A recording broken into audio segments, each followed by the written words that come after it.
The quiet, seemingly monotonous life of a Mongol nomad in the 13th century was anything but chaotic. It was governed by a strict, almost spiritual sense of order, a microcosm of the cosmos itself. At the center of this world was the gur, or yurt, a portable felt dwelling that was a marvel of both engineering and cultural symbolism. To the untrained eye, a gur might appear to be a simple, round tent, but its internal arrangement was a complex system of rules and traditions that governed every aspect of daily life, from the smallest gesture to the most important ceremony. This wasn't merely about interior design, it was a reflection of a worldview where every object and every action had a designated place and purpose. Disobeying these unwritten laws was not just a social faux pas, it was an affront to the cosmic order, a potential invitation for misfortune. For a people who lived in a harsh and unforgiving landscape, where survival depended on harmony with nature and each other, this sense of order was a matter of life and death. The gur itself was a universe in miniature. The circular shape represented the sky, the smoke hole at the top, the tuno, was the sun, and the central pillar, the bagana, was the axis of the world, connecting the heavens and the earth.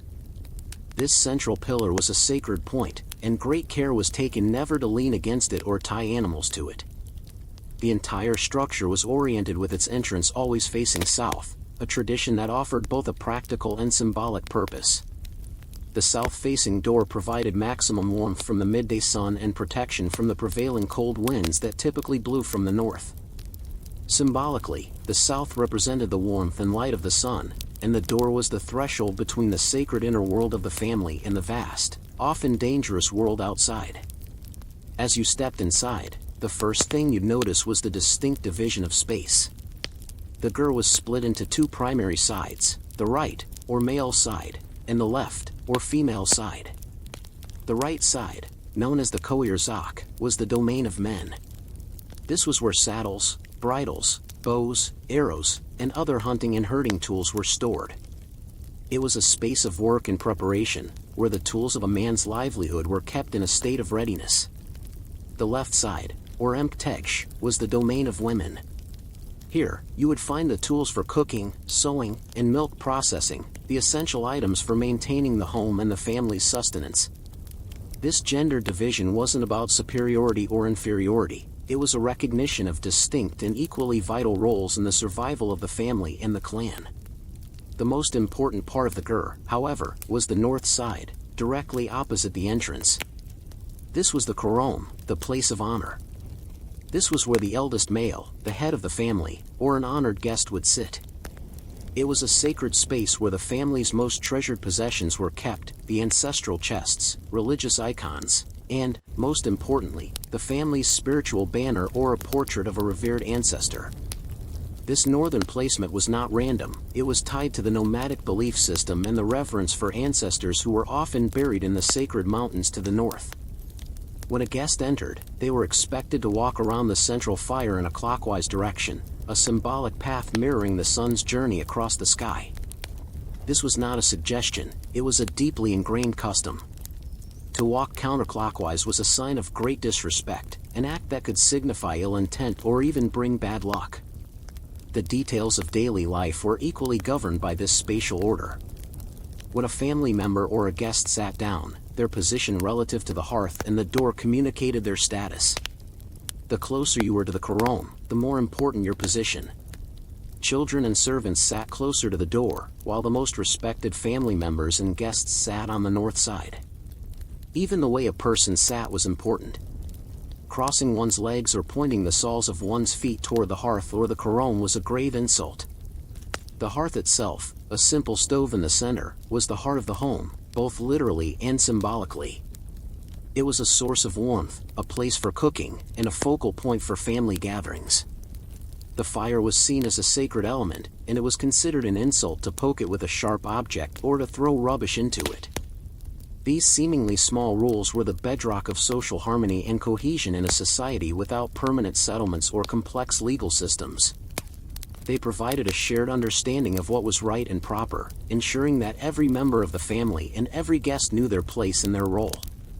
The Ger's arrangement also played a critical role in the larger social structure of the Mongol Empire. When clans gathered for a Kurultai, or a great council, the meticulous arrangement of the individual jairs mirrored the hierarchy of the clans. The Gur of the Great Khan would be at the center, surrounded by the jairs of his most trusted generals and advisors, and then the jairs of the various clan leaders, all arranged in a way that communicated their loyalty and rank. This spatial representation of power was not just for show, it was a practical tool for maintaining order and discipline among a vast and diverse nomadic army. The seemingly mundane arrangement of a tent, therefore, was a key component of the political and military success of the Mongol Empire. It was a silent language of power and respect, a visual manifestation of a social contract. The question then arises, what happens when this delicate order is broken? When a seemingly small, insignificant rule is violated, either by accident or by intent? What are the consequences when a new belief system challenges the old, traditional ways of the Gur? The future of a single family, a clan, or even an empire could rest on the answers to these questions. The seemingly simple acts of a nomad's daily life, the placement of a saddle, the way a guest was seated, the direction one walked inside a tent, were not isolated habits.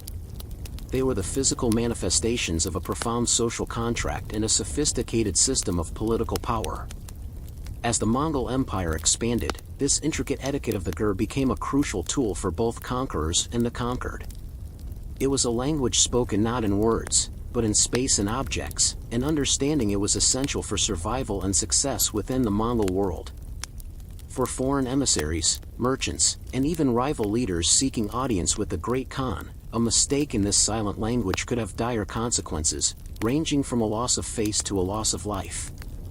Consider the Mongols' relationship with the cultures they encountered. When the Mongols conquered a new territory, they didn't just impose their military might, they introduced their social structures and customs. The Gur, in many ways, was the first ambassador of this new order. Imagine a captured dignitary from a sedentary society, accustomed to the rigid hierarchies of courts and palaces, being brought into the humble, yet highly ritualized, setting of a GR. They would be confused by the lack of thrones or permanent structures, but they would quickly learn to read the subtle cues. The location of the Great Khan's Gur, positioned at the center of a vast military camp, was a statement of his central authority. The jairs of his generals and family members were arranged in a precise order, radiating outward in concentric circles, a living map of the empire's power structure.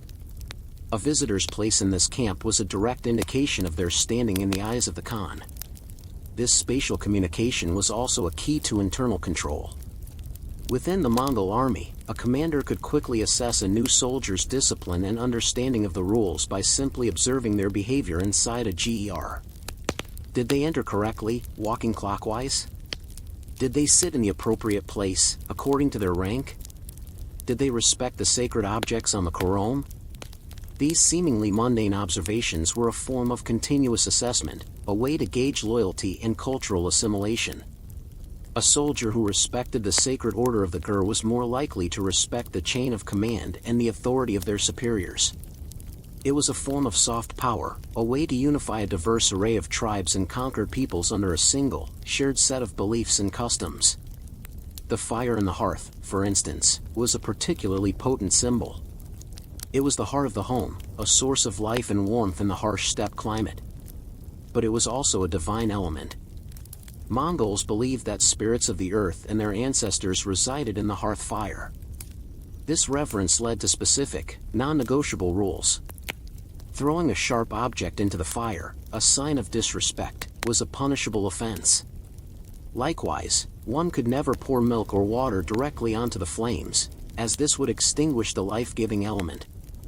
These rules had a dual purpose. They were rooted in spiritual belief, but they also served a practical function, preventing dangerous actions that could lead to an accidental fire in a felt tent, a disaster that could destroy not only the home but also the family's most valuable possessions. Furthermore, the Ger's layout was a practical tool for survival. Every item had a designated place, not just for symbolic reasons, but for sheer efficiency. In a nomadic life where a family might pack up and move camp several times a year, knowing exactly where every tool, pot, and weapon was stored was a matter of life and death. The male side, with its tools and weapons, was always on the right, making it easily accessible for a quick defense against a sudden raid or attack. The female side, with its cooking utensils, was always on the left, allowing for an efficient flow of work. The central location of the hearth meant that warmth and cooking were available to all parts of the tent. This strict organization eliminated wasted time and effort, a critical factor for a people whose existence depended on constant movement and preparedness. The ger, therefore, was far more than a dwelling. It was a political statement, a social blueprint, and a survival manual all in one. The silent language of its arrangement defined roles, enforced hierarchies, and ensured the smooth functioning of both family life and a world-spanning empire. But as the Mongol Empire reached its zenith and began to interact more with sedentary civilizations and their own complex, often contradictory, religious and social customs, the rigid rules of the ger faced new challenges. Could a simple tense etiquette hold a diverse, multicultural empire together? What happens when new beliefs, like Buddhism or Islam, clash with the ancient spiritual traditions of the steppe, traditions that were so deeply woven into the very fabric of the Mongol home? The seemingly immutable rules of the ger faced their greatest test not on the battlefield, but in the halls of power and the quiet corners of religious exchange. As the Mongol Empire expanded, its leaders were confronted with a fundamental question: could the traditional nomadic code, so deeply tied to the rhythms of steppe life, govern an empire that stretched from the shores of the Pacific to the gates of Vienna? The answer, as it turned out, was both yes and no. The ger's enduring symbolic power held the empire's identity together, but its practical application had to adapt to new realities, leading to both a cultural flowering and, eventually, a fragmentation of the great Mongol state. One of the most fascinating clashes occurred in the realm of religion.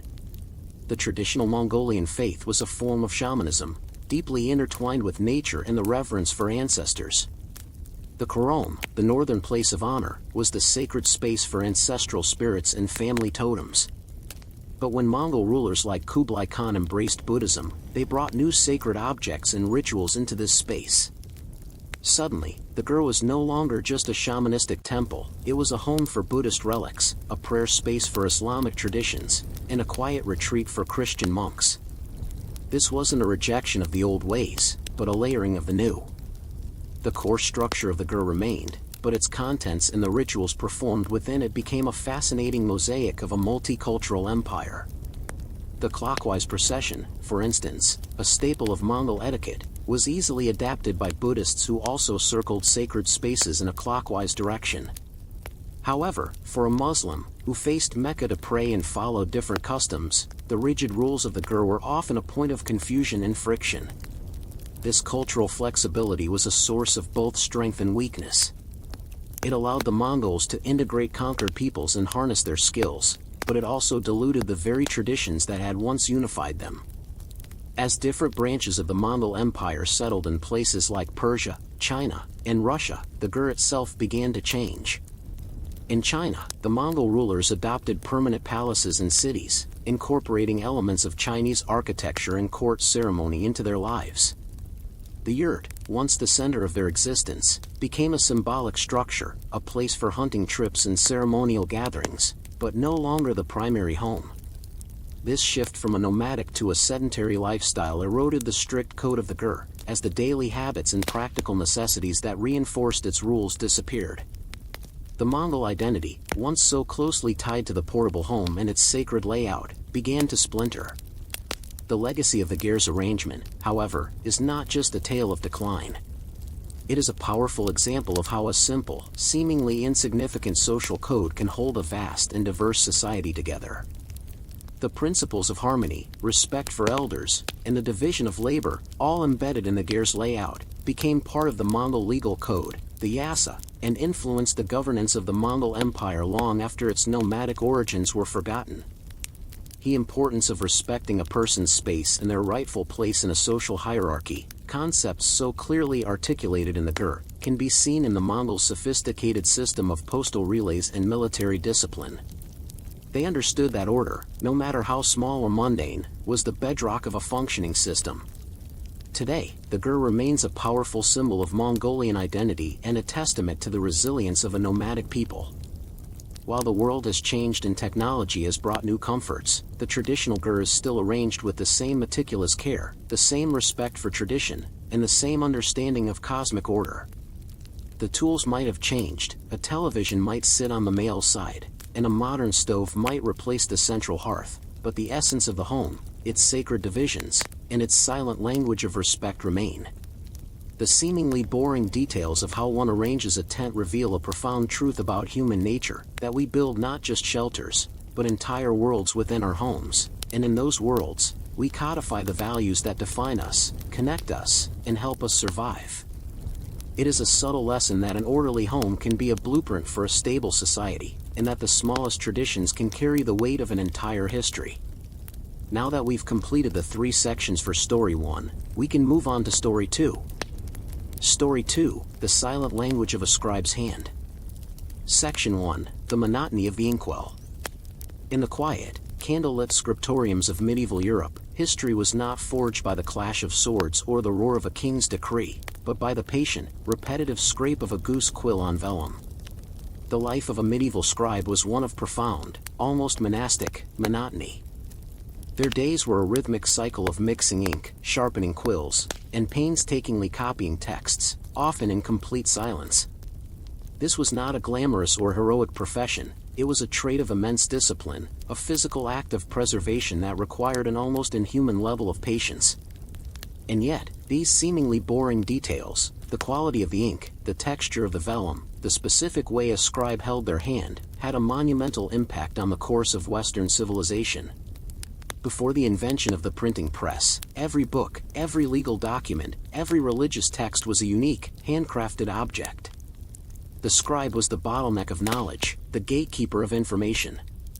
Their work was the single most important factor in whether a philosophical treatise would survive the ages or be lost to time, whether a royal charter would be accurate or full of errors, whether a biblical passage would be copied faithfully or contain a single, fateful mistake.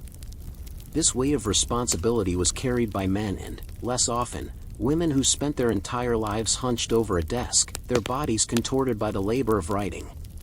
The tools of their trade were simple but essential. The parchment, made from the treated skin of sheep, calves, or goats, was a precious commodity.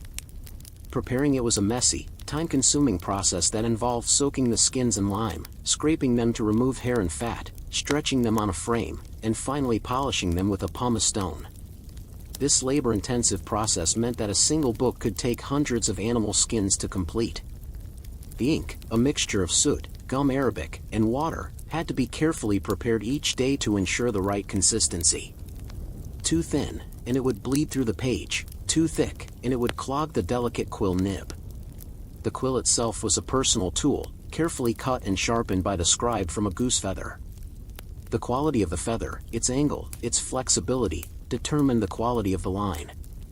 A good scribe could tell the difference between a feather from the left wing of a goose, preferred for right-handed scribes, and one from the right, as the curvature of the feather would naturally guide the hand. This was a profession of quiet expertise, where a millimeter of difference in the cut of a quill could make all the difference in the world. But beyond the tools and the tedious work, there was a deeper, more subtle communication happening. A scribe's handwriting, known as their hand, was a form of silent communication. In a world without fonts or standardized printing, a scribe's hand was their signature, a reflection of their training, their discipline, and the specific script they were taught. Scripts varied widely by region and era, from the beautiful, rounded uncial of late antiquity to the more angular and efficient Carolingian minuscule of the early Middle Ages. A trained eye could look at a manuscript and not only identify the century it was written in but also the monastery or region where it was copied. The mistakes, too, were part of this silent language. A missing letter, a transposed word, a miscopied phrase, these weren't just errors. They were a breadcrumb trail of a scribe's fatigue, a moment of distraction, or a misunderstanding of the source text. These small, seemingly insignificant errors, accumulated over centuries of copying, would create new versions of texts, new interpretations of laws, and even new heresies. The very act of copying, intended to preserve knowledge, was also a subtle form of transformation. The boring, repetitive act of writing, therefore, had the power to fundamentally alter the course of intellectual and religious history. What happened when a tired scribe, working late into the night, made a single, seemingly insignificant error? How did a small mistake in a single manuscript cascade through the centuries, altering the very understanding of a foundational text? The answer to these questions lies not in grand battles or royal courts, but in the painstaking, deliberate, and often flawed process of the scribe's hand. The scribe's hand was a vessel not only for knowledge but for the very survival of intellectual tradition. The vast majority of a scribe's work was the mind-numbing task of copying existing texts, an endless loop of repetition. But within this monotony lay a hidden drama of human resilience and the quiet politics of error. The simple truth was that scribes were fallible. They worked under immense pressure, often in cramped, cold conditions, with poor lighting and the ever-present threat of financial ruin or even punishment for a mistake. The daily grind was a physical and mental battle, and it was in this battle that history was subtly, yet irrevocably, altered. The most common mistakes were simple transcriptional errors. A letter or a word was omitted, a line was skipped, or two words were transposed.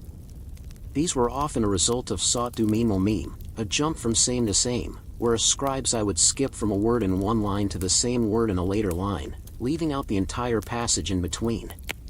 This kind of error could be devastating, deleting a key argument from a philosophical text or a critical law from a legal document.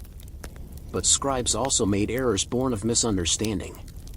Without a deep knowledge of the subject matter, a scribe might misinterpret a word or a phrase, substituting a more familiar term that changed the meaning of the original text.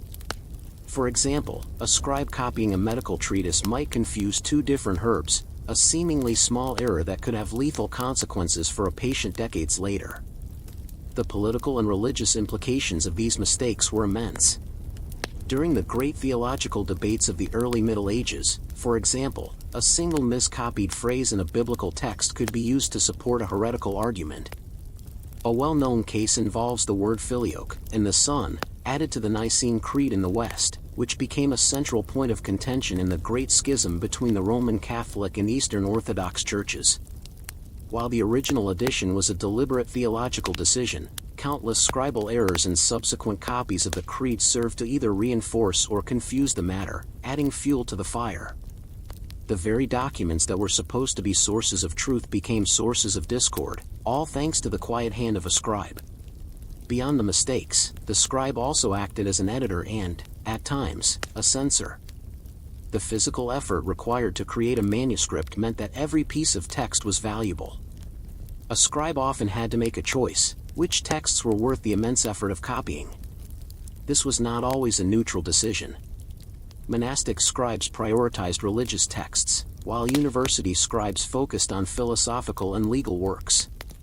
A scribe might also correct a text they believed to be in error, inadvertently creating a new version of the original. This form of silent censorship meant that certain ideas were preserved and disseminated, while others were left to crumble into dust.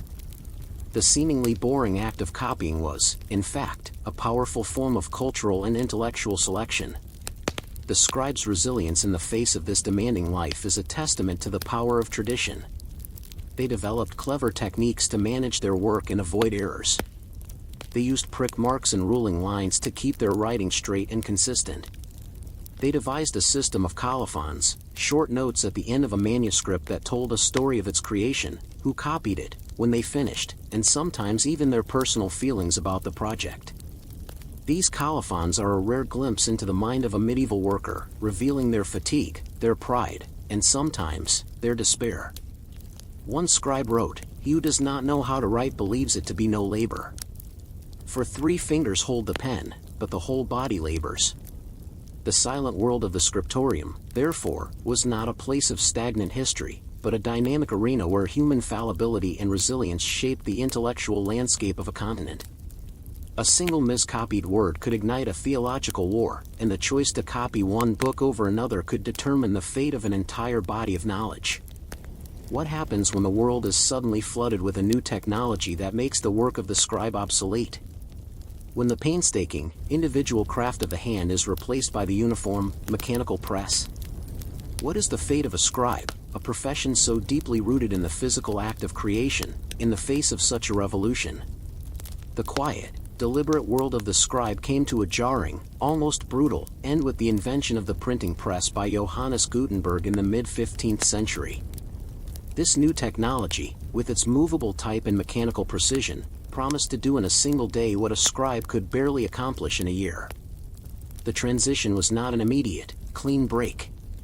For a time, scribes and printers coexisted, but the long-term impact was a profound cultural and economic revolution that fundamentally changed the way knowledge was created, distributed, and understood. The silent language of the scribe's hand was no longer the primary medium of history, it was a fading echo in a world of uniform, mechanical type. The immediate consequence of the printing press was a massive increase in the availability and affordability of books. The painstaking process of preparing parchment and copying by hand meant that books were a luxury, accessible only to the wealthy elite, monasteries, and universities. With the printing press, a book could be produced in the thousands, making it a more common object. This democratization of knowledge had far-reaching effects. Suddenly, ideas could spread with unprecedented speed across a continent. The Protestant Reformation, for example, would have been impossible without the printing press, which allowed Martin Luther's 95 Theses and other works to be mass-produced and distributed to a wide audience. The printing press was not just a tool, it was an engine of revolution, challenging the Church's monopoly on knowledge and empowering individuals to read and interpret religious texts for themselves. However, this new technology also had a less discussed side effect. It made the subtle, human element of the scribe's work obsolete. The scribal hand, with its unique style, its small mistakes, and its personal annotations, was replaced by the uniform, impersonal block of the printed page. While this eliminated the risk of scribal errors like "sot du mime," it also erased the human history embedded within the text. Gone were the marginal notes, the personal colophons, and the subtle variations in script that told the story of a book's journey through time and space. The printed book was a perfect, unchanging copy, a powerful new form of authority, but one that lacked the intimate, personal touch of its handwritten predecessor. The quiet dignity of the scribe, the labor of a lifetime distilled into a single manuscript, was lost in the mass production of books. The legacy of the scribe, however, did not vanish completely. The meticulous attention to detail, the dedication to accuracy, and the love for the written word that defined the scribe's life were not erased, they were simply transformed.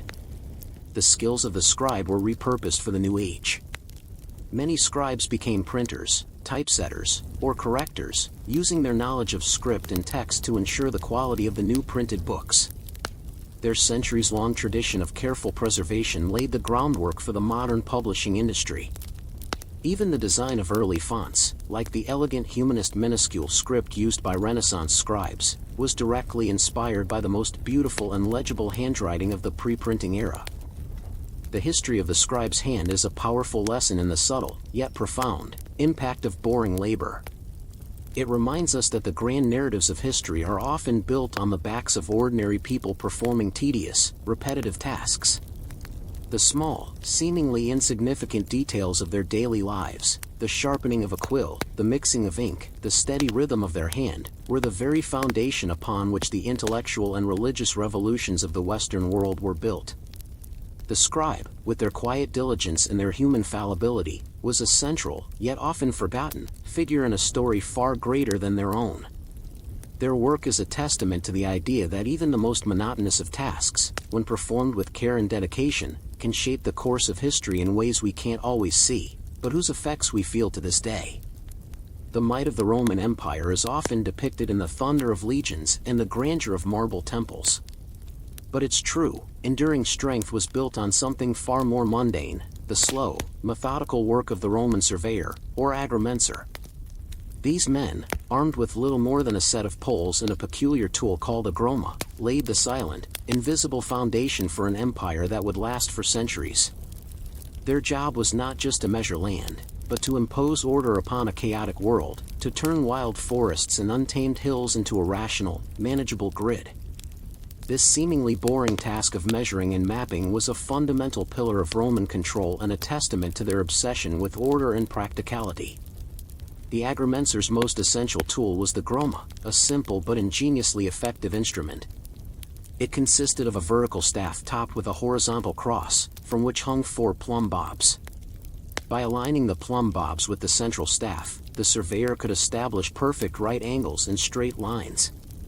This tool, a testament to Roman engineering and an embodiment of their practical mindset, allowed them to lay out roads, aqueducts, and the grid patterns of new cities with remarkable accuracy.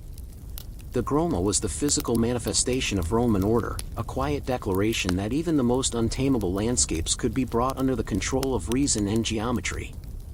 The work of the surveyors began with the establishment of a Cardo Maximus and a Decumanus Maximus, a main north-south road and a main east-west road. This was the foundational axis upon which the entire settlement would be built. The intersection of these 2 roads, the Forum, would become the political and commercial heart of the new city. From this central point, a grid of smaller streets was laid out, creating a system of uniform blocks. This rigid, geometric pattern was not just for convenience, it was a political statement. It symbolized Roman dominance over a conquered territory, a visual representation of their belief in rationality and law. The straight lines of the Roman roads, cutting through the natural terrain of a foreign land, were a stark contrast to the winding, haphazard paths of local inhabitants. The grid system also had a profound impact on daily life. For the Roman military, it allowed for the rapid construction of castra, or military camps. A legion on the march could use a groma to lay out a perfectly organized camp in a matter of hours, with a predictable layout of streets, tents, and fortifications. This sense of order and routine was crucial for maintaining discipline and morale in a vast, diverse army. The soldiers knew exactly where to find the commander's tent, the hospital, and the food stores, no matter where they were in the empire. But the most important work of the agrimenser was in the countryside. The Roman state was built on agriculture and taxation, and both depended on accurate land surveys. The surveyors would meticulously measure and divide newly conquered land into uniform plots, or centurii, which were then allocated to Roman colonists or veteran soldiers. This process, known as centuriation, was a form of permanent, visible control. The boundaries of the centurii were often marked with stones, ditches, or roads, creating a lasting grid on the landscape. Even today, in parts of Italy, France, and Spain, the faint traces of this ancient grid can still be seen in the pattern of modern fields and roads, a silent testament to the enduring legacy of the Roman surveyors. This systematic division of land was not just an administrative tool, it was a powerful social and political instrument.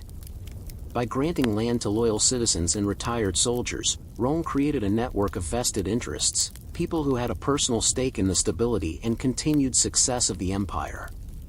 The very act of measuring and mapping was a form of empire building, a way of extending Roman law and Roman values to the furthest corners of the known world.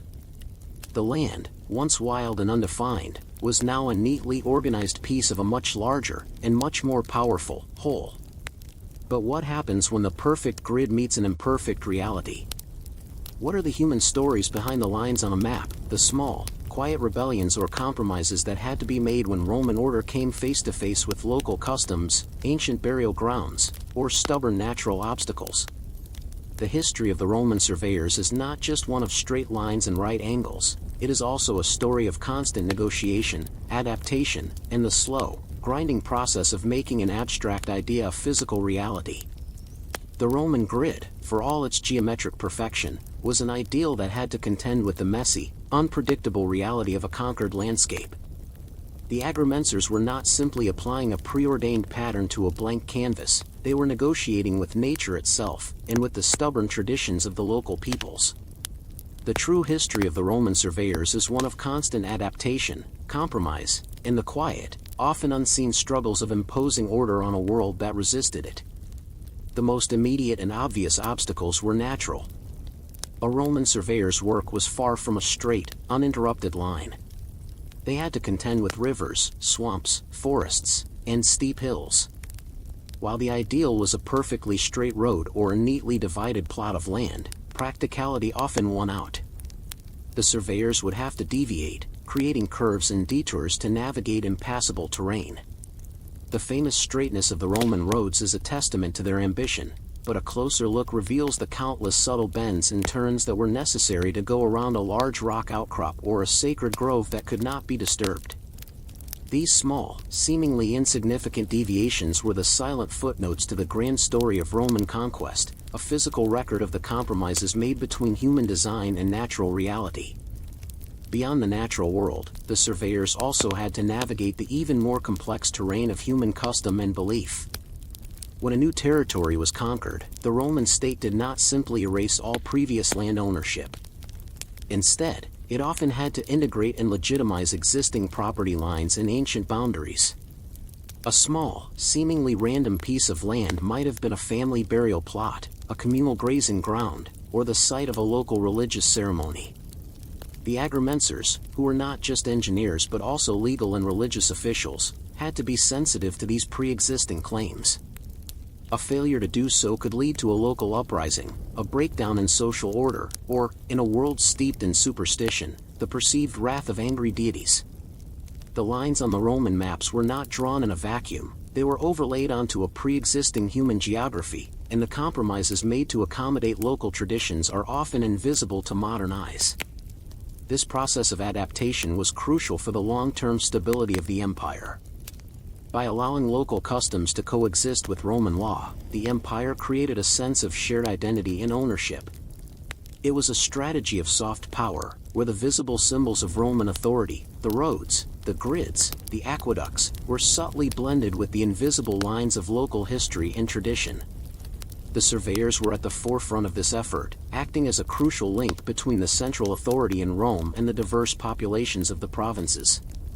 Their tools, the groma, the measuring chains, were symbols of Roman power, but their work was often an exercise in diplomacy and negotiation.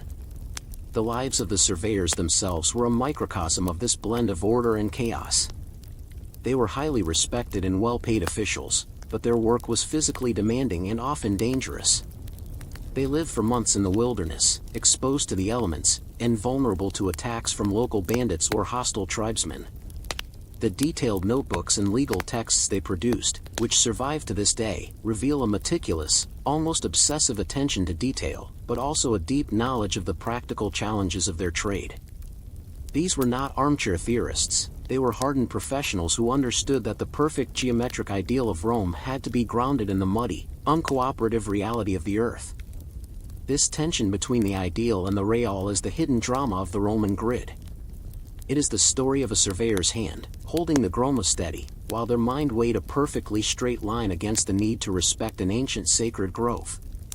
This quiet negotiation between order and chaos, between imperial ambition and local reality, determined whether a new Roman settlement would flourish or fail. The grand story of the Roman Empire is written in the stone of its monuments, but its true survival was guaranteed by the small, unsung compromises made in the dirt and mud by the Roman surveyor. The question remains, as the empire began to decline and its central authority weakened, what happened to the silent, invisible grid? What was the fate of the meticulous system of roads, plots, and boundaries when the hands that drew them were? As the Roman Empire began its long, slow decline, the meticulous work of the agrimensors did not simply vanish.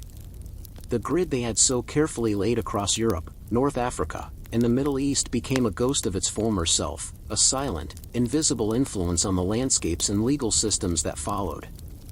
The central authority of Rome might have crumbled, but the physical reality of its roads and land divisions persisted, shaping the lives of people long after they had forgotten the engineers who created them. With the fall of the Western Roman Empire, the centralized administration that maintained the vast network of roads and aqueducts disappeared. The grand, straight roads, once patrolled by legions and used by merchants, fell into disrepair. Bridges collapsed, paving stones were plundered for new buildings, and sections were overgrown by forests. However, many of these roads were so well engineered and so perfectly aligned that they continued to be used for centuries. Medieval traders, pilgrims, and soldiers often followed the long, straight paths laid down by their Roman predecessors. The Roman grid, though no longer actively managed, had become the default infrastructure of a fragmented continent.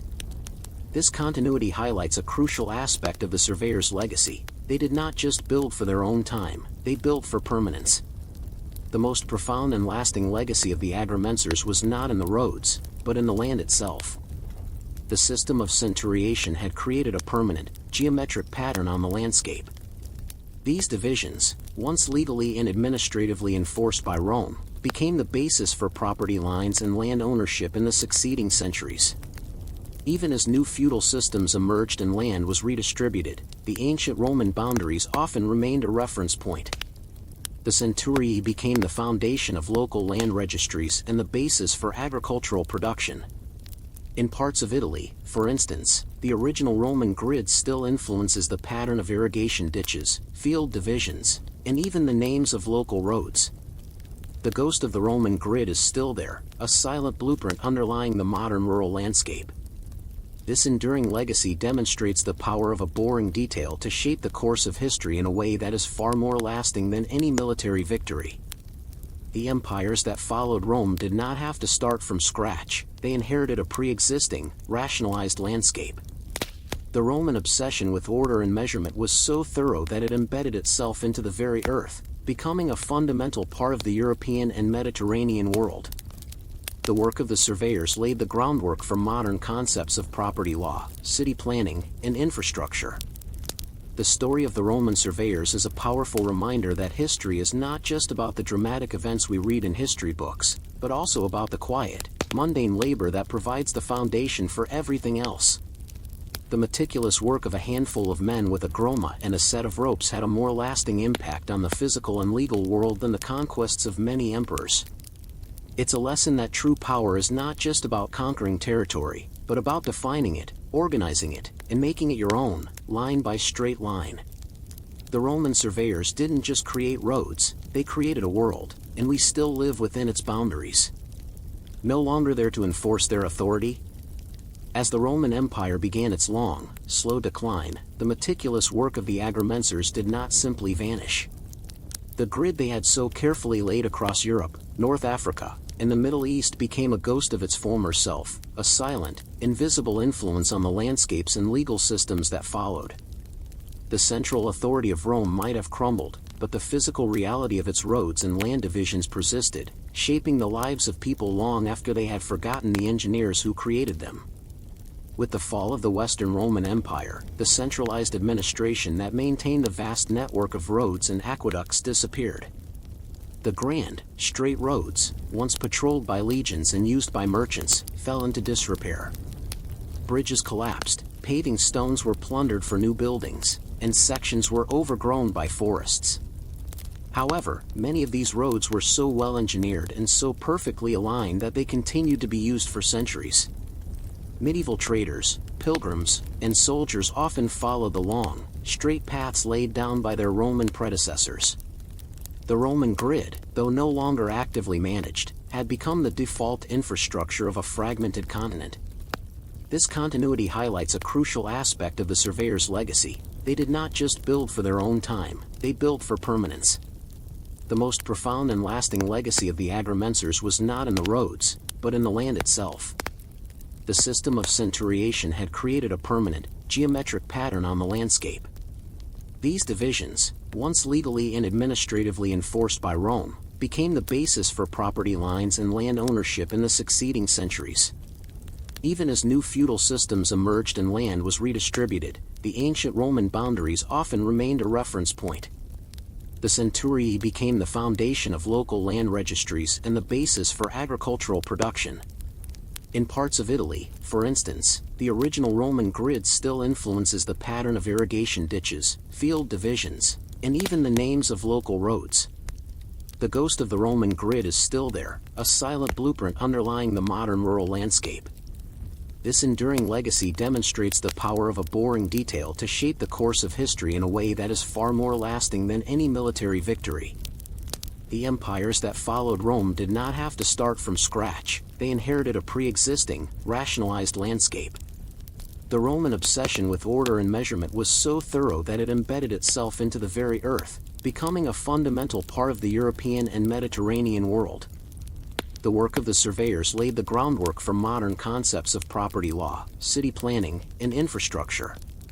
The story of the Roman surveyors is a powerful reminder that history is not just about the dramatic events we read in history books, but also about the quiet, mundane labor that provides the foundation for everything else.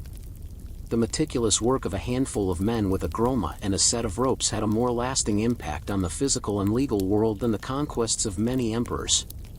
It's a lesson that true power is not just about conquering territory, but about defining it, organizing it, and making it your own, line by straight line. The Roman surveyors didn't just create roads, they created a world, and we still live within its boundaries. Now that we've completed the 3 sections for Story 3, we can move on to Story 4. The Inca Empire, stretching along the spine of the Andes Mountains, was a marvel of ancient organization. It was an empire without a written language, without money, and without the wheel. So how did a civilization of over 10 million people, spread across a vast and difficult terrain, manage to collect taxes, record census data, and send messages with astonishing speed and accuracy? The answer lies not in stone monuments or gold artifacts, but in a simple, yet profoundly complex, tool, the quipu. This collection of knotted strings was the backbone of Inca administration and the key to the empire's logistical success. The quipu was a deceptively simple device. It consisted of a main cord from which a series of smaller, colored strings hung. These smaller strings, or pendants, could also have substrings attached to them. The true genius of the quipu lay in the knots. By varying the type of knot, a simple knot, a figure-8 knot, a long knot, its position on the string, and the color of the string itself, the Inca could record and store vast amounts of numerical data. This system was, in essence, a sophisticated form of decimal-based record-keeping. The knots represented numbers from 1 to 9, with the position of the knot indicating its place value, thousands, hundreds, tens, and ones. For example, a knot in the top position on a string could represent thousands, while a knot in the lowest position represented ones. The creation and interpretation of these quipus were the exclusive domain of a specialized class of officials known as quipucamayaks, or keepers of the quipu. These men were the living libraries of the Inca Empire. They were trained from a young age to memorize the meaning of each knot and the story behind each cord. Their work was not just about numbers, the colors of the strings had specific symbolic meanings. A red string might represent the army or war, a yellow string might symbolize gold, and a brown string might stand for the MITA, the system of mandatory public service. The quipu, therefore, was not a simple ledger, it was a complex narrative woven in fiber, a record of the empire's resources, its people, and its history. The daily work of a quipucamayak was a quiet, meticulous ritual of knotting and unknotting, of adding new strings and removing old ones. Imagine the monotony of their lives, recording the number of llamas in a herd, the bushels of corn harvested in a valley, or the number of young men conscripted for labor service. Each day, they were responsible for translating the messy, unpredictable reality of a vast empire into the clean, ordered language of knots. This tedious, seemingly insignificant labor was the lifeblood of the Inca state. Without it, the government would have had no way to know how much food was available in a particular region to feed a traveling army, or which communities had fulfilled their labor obligations, or how many people lived in a newly conquered village. The quipu system's efficiency and accuracy were key to the empire's ability to manage its immense resources. It allowed them to plan infrastructure projects, distribute food in times of famine, and mobilize labor for massive public works like the construction of roads and terraces. A message from a distant region, reporting the success of a harvest, would be encoded in a quipu, and then carried by a relay of runners along the famous Inca road system. The recipient at the other end would be able to read the data, without a single word being exchanged. This silent, nonverbal system of communication was what made the Inca Empire's centralized control possible, a feat of logistics unmatched by any other civilization of its time without a written script. The question that gnaws at historians is not just how this system worked, but what was lost when it was gone. The quipus were a repository of a civilization's collective memory, a library in the hands of a few. But what was the fate of this knowledge when the keepers of the quipu were gone? When the Spanish arrived and saw only strange, knotted strings, what happened to this vast and complex record of an entire empire? Was it simply forgotten, or did its silent legacy live on in ways we have yet to discover? The Quipu, for all its ingenuity, was a system with a critical, and ultimately fatal, flaw. It was a memory aid, not a standalone record. Its true meaning was not inherent in the knots and colors alone, it resided in the mind of the Quipukamaic. The Quipu was useless without its keeper, a living, breathing component of the administrative system. This dependence on human memory in the oral tradition made the system incredibly efficient for a unified empire, but also uniquely vulnerable to disruption. The Quipukamaics were not just bureaucrats, they were the storytellers and historians of the Inca Empire. Their training involved years of meticulous memorization and apprenticeship. A knot's placement might signify the number of bushels of maize, but the Quipukamaic would also know which community produced it, the year of the harvest, and the purpose for which it was intended. This contextual data, the narrative behind the numbers, was stored only in their minds. A visiting official could be shown a quipu and told its meaning, but they could not read it on their own. This secrecy and exclusivity gave the Quipukamaics immense power and status, but it also meant that when a Quipukamaic died, their knowledge could be lost forever. This inherent vulnerability was catastrophically exposed with the arrival of the Spanish in the 16th century. The Spanish conquistadors, accustomed to written contracts and deeds, saw the quipu as a primitive curiosity, a series of knotted strings that held no discernible meaning. They had no understanding of its complex decimal system or the symbolic language of its colors. When they began their conquest, they didn't just topple the Sapa Inca, they dismantled the entire administrative system that the quipu supported. They replaced the Inca tribute system with their own, and the Quipukamaics, the living libraries of the empire, were either killed in battle, died from disease, or were simply rendered obsolete. The Spanish, in their quest for gold and Christian conversion, were not interested in preserving a system they did not understand. In fact, some of them viewed the quipus with suspicion, believing they might be used to conceal pagan practices or rebellious plans. As a result, countless quipus were destroyed, burned as objects of a false religion. This act of intellectual vandalism was a silent holocaust of information, erasing the vast history and statistical data of an entire civilization. The knowledge that had been painstakingly recorded over centuries, census data, historical genealogies, records of public works, was lost in a matter of decades. The Quipukamaics who survived faced a tragic choice: either abandon their craft or risk punishment for holding on to a symbol of a fallen empire. Many chose to hide their knowledge, taking the secrets of their knots to their graves. The ability to read the quipu was not passed on to a new generation, and what was once a vibrant and dynamic system became a mystery to all but a few. The history of the quipu and its keepers is a powerful and sobering lesson in the fragility of knowledge and the danger of relying solely on an oral or non-written tradition. The magnificent Inca road system, the terraces carved into mountainsides, and the stunning architecture of cities like Machu Picchu all stand as a testament to the logistical brilliance of the Inca Empire. But the silent, untold story of how they were able to accomplish these feats lies in the forgotten knots of the quipu and the lost memories of its keepers. What fragments of this knowledge survived?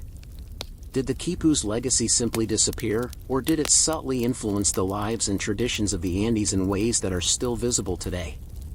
The destruction of the quipu and its keepers by the Spanish was a profound loss, a moment where an entire intellectual tradition was erased. But history is rarely a story of complete and utter obliteration. The legacy of the quipu did not simply disappear, it fragmented and survived in subtle, unexpected ways, influencing the cultural and administrative practices of the Andes long after the Inca Empire had fallen. The silent, knotted language of the Inca continues to echo in the customs and daily life of the region, a testament to the resilience of human tradition in the face of conquest. One of the most remarkable forms of survival was the adaptation of the quipu's principles for new purposes. After the Spanish conquest, many indigenous communities continued to use quipus in secret to record local census data, keep track of tribute payments, or even to recount the histories of their communities. These colonial quipus, as they are sometimes called, are a fascinating mix of ancient Inca tradition and new Spanish administrative needs. They show that the Quipukamaics, or those who had learned from them, had found a way to use their unique skills to navigate the new, Spanish-dominated world. The knots might have recorded bushels of grain for the Spanish viceroy, but the color of the strings might have simultaneously held a hidden, traditional meaning for the local community, a silent act of cultural resistance and survival. Furthermore, the influence of the quipu can be seen in the development of other forms of record-keeping in the Andes. The concept of using knotted cords to track and record information was so ingrained in the culture that it resurfaced in new forms, such as the use of quipu in specific ceremonies or for the counting of livestock. While the grand, imperial administrative system was gone, the underlying principles of the quipu, the use of knots, color, and hierarchy to organize information, persisted in a more localized, private, and informal manner. The fate of the quipu is a powerful metaphor for the nature of historical knowledge itself. Much of what we know about the past is not a perfect, unbroken record, but a fragmented mosaic of what survived. The quipu reminds us that the vast majority of human experience is not recorded in written texts or monumental architecture, but in the small, seemingly insignificant details of daily life, in the oral traditions, and in the boring administrative records that were lost to time. The grand story of the Inca Empire is what we see in the ruins of their cities, but the intimate, human story of how they lived is locked away in the mysteries of the quipu's knots, an unsolved puzzle that may never be fully revealed. The story of the quipu and its keepers is a sobering but essential reflection on the importance of preservation, and the fragility of a civilization's memory. The silent, unseen work of the Quipucamaics made one of the greatest empires in human history possible, and the quiet tragedy of their end serves as a stark reminder that knowledge, like any great monument, requires constant care and protection. The legacy of the quipu is not just in the past, it is a question for the present, a challenge to find and understand the hidden languages of history that we have yet to decipher.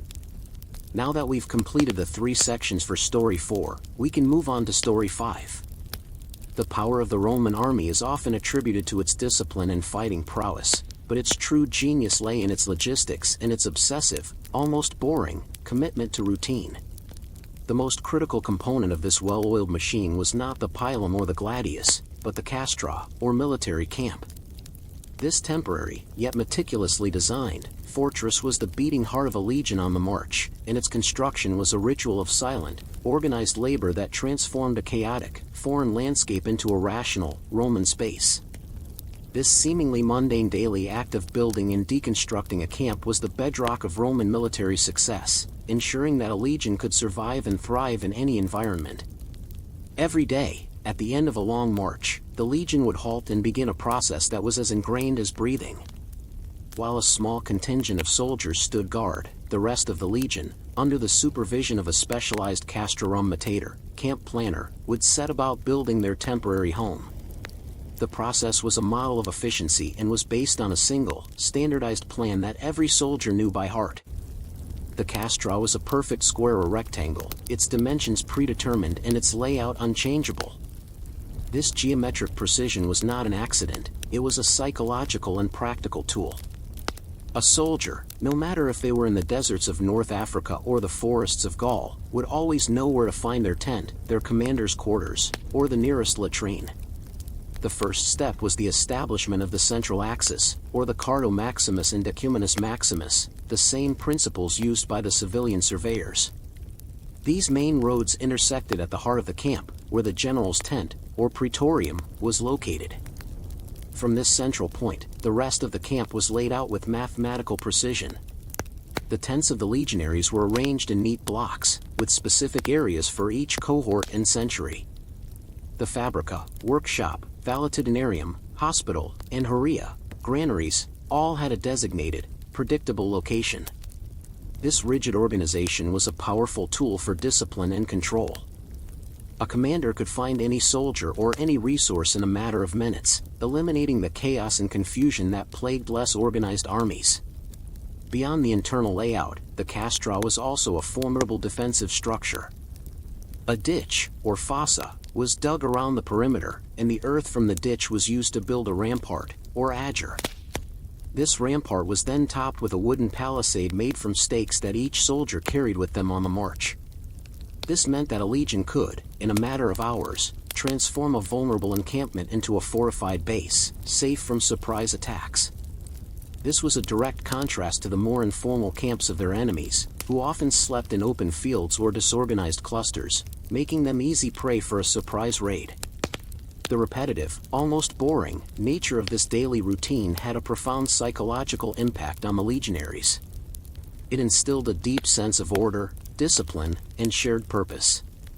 The act of building the camp together, day after day, was a form of team building that forged a bond between soldiers from different regions and social classes. It turned a collection of individuals into a single, cohesive unit. This was the silent, unseen strength of the Roman legions, not just their ability to fight, but their ability to organize, to build, and to make the familiar in the most unfamiliar of places. But what happened when this rigid order was broken? What were the consequences of a simple miscalculation, a failure to dig a ditch deep enough, or a misplacement of a cohort's tent? How did the meticulous perfection of the Roman plan handle the messiness and unpredictability of war? The perfect geometry of the Roman castra was a blueprint for order, but the reality of its construction and defense was a messy, dangerous business. While the manual for building a Roman camp was simple and universal, its execution was fraught with human error and the brutal, unpredictable realities of war. The true test of a legion's discipline wasn't just in the neat lines of its camp, but in how it adapted when things went wrong. These mundane failures and adaptations are the true, untold story of the Roman army's resilience. The first and most critical point of failure was the pacing. Each soldier carried a specified amount of material, including a vallus, a sharpened wooden stake. The camp's perimeter was measured by a soldier pacing out a set number of steps. A well-trained legionary's pace was consistent, but a tired or wounded soldier could easily miscount, leading to a slight deviation. A minor error in the initial layout could snowball, causing tents to not fit properly, or, more dangerously, creating a weak point in the defensive ditch and rampart. A small miscalculation in the location of a corner could be a fatal flaw if it was discovered by a raiding party in the dead of night. Beyond the simple miscount, the castra also had to contend with the environment. A seemingly perfect spot for a camp could conceal a hidden bog, or a sudden rock formation that made digging a ditch impossible. In such cases, the castrum matator had to quickly adapt the plan, often on the fly, a task that required not just engineering knowledge but also quick thinking and an understanding of the local terrain. The ability to make these on-the-spot adjustments was a hallmark of a good commander and a well-trained legion. It was in these moments of improvisation that the true strength of Roman leadership, not its rigid adherence to a plan, but its ability to deviate from it intelligently, shone through. The daily routine of building the camp was also a constant struggle against the forces of attrition. The wooden stakes of the vallus, for instance, would wear down or break. Soldiers would get sick, or be wounded in a skirmish, and be unable to contribute to the labor. The camp's layout had to be flexible enough to account for a reduced workforce or a shortage of materials. A commander might decide to make the walls less tall, or the ditch less deep, making a calculated risk between security and the physical limits of his men. The boring logistics of camp building were, in fact, a continuous series of life and death decisions, a quiet drama of risk management and survival. The castra was more than a home, it was a psychological anchor. The predictable layout provided a sense of comfort and security in a hostile world. For a legionary who had just spent a day marching through a swamp or fighting a skirmish, the sight of the familiar, organized camp was a powerful symbol of safety. It meant a hot meal, a dry place to sleep, and a moment of rest.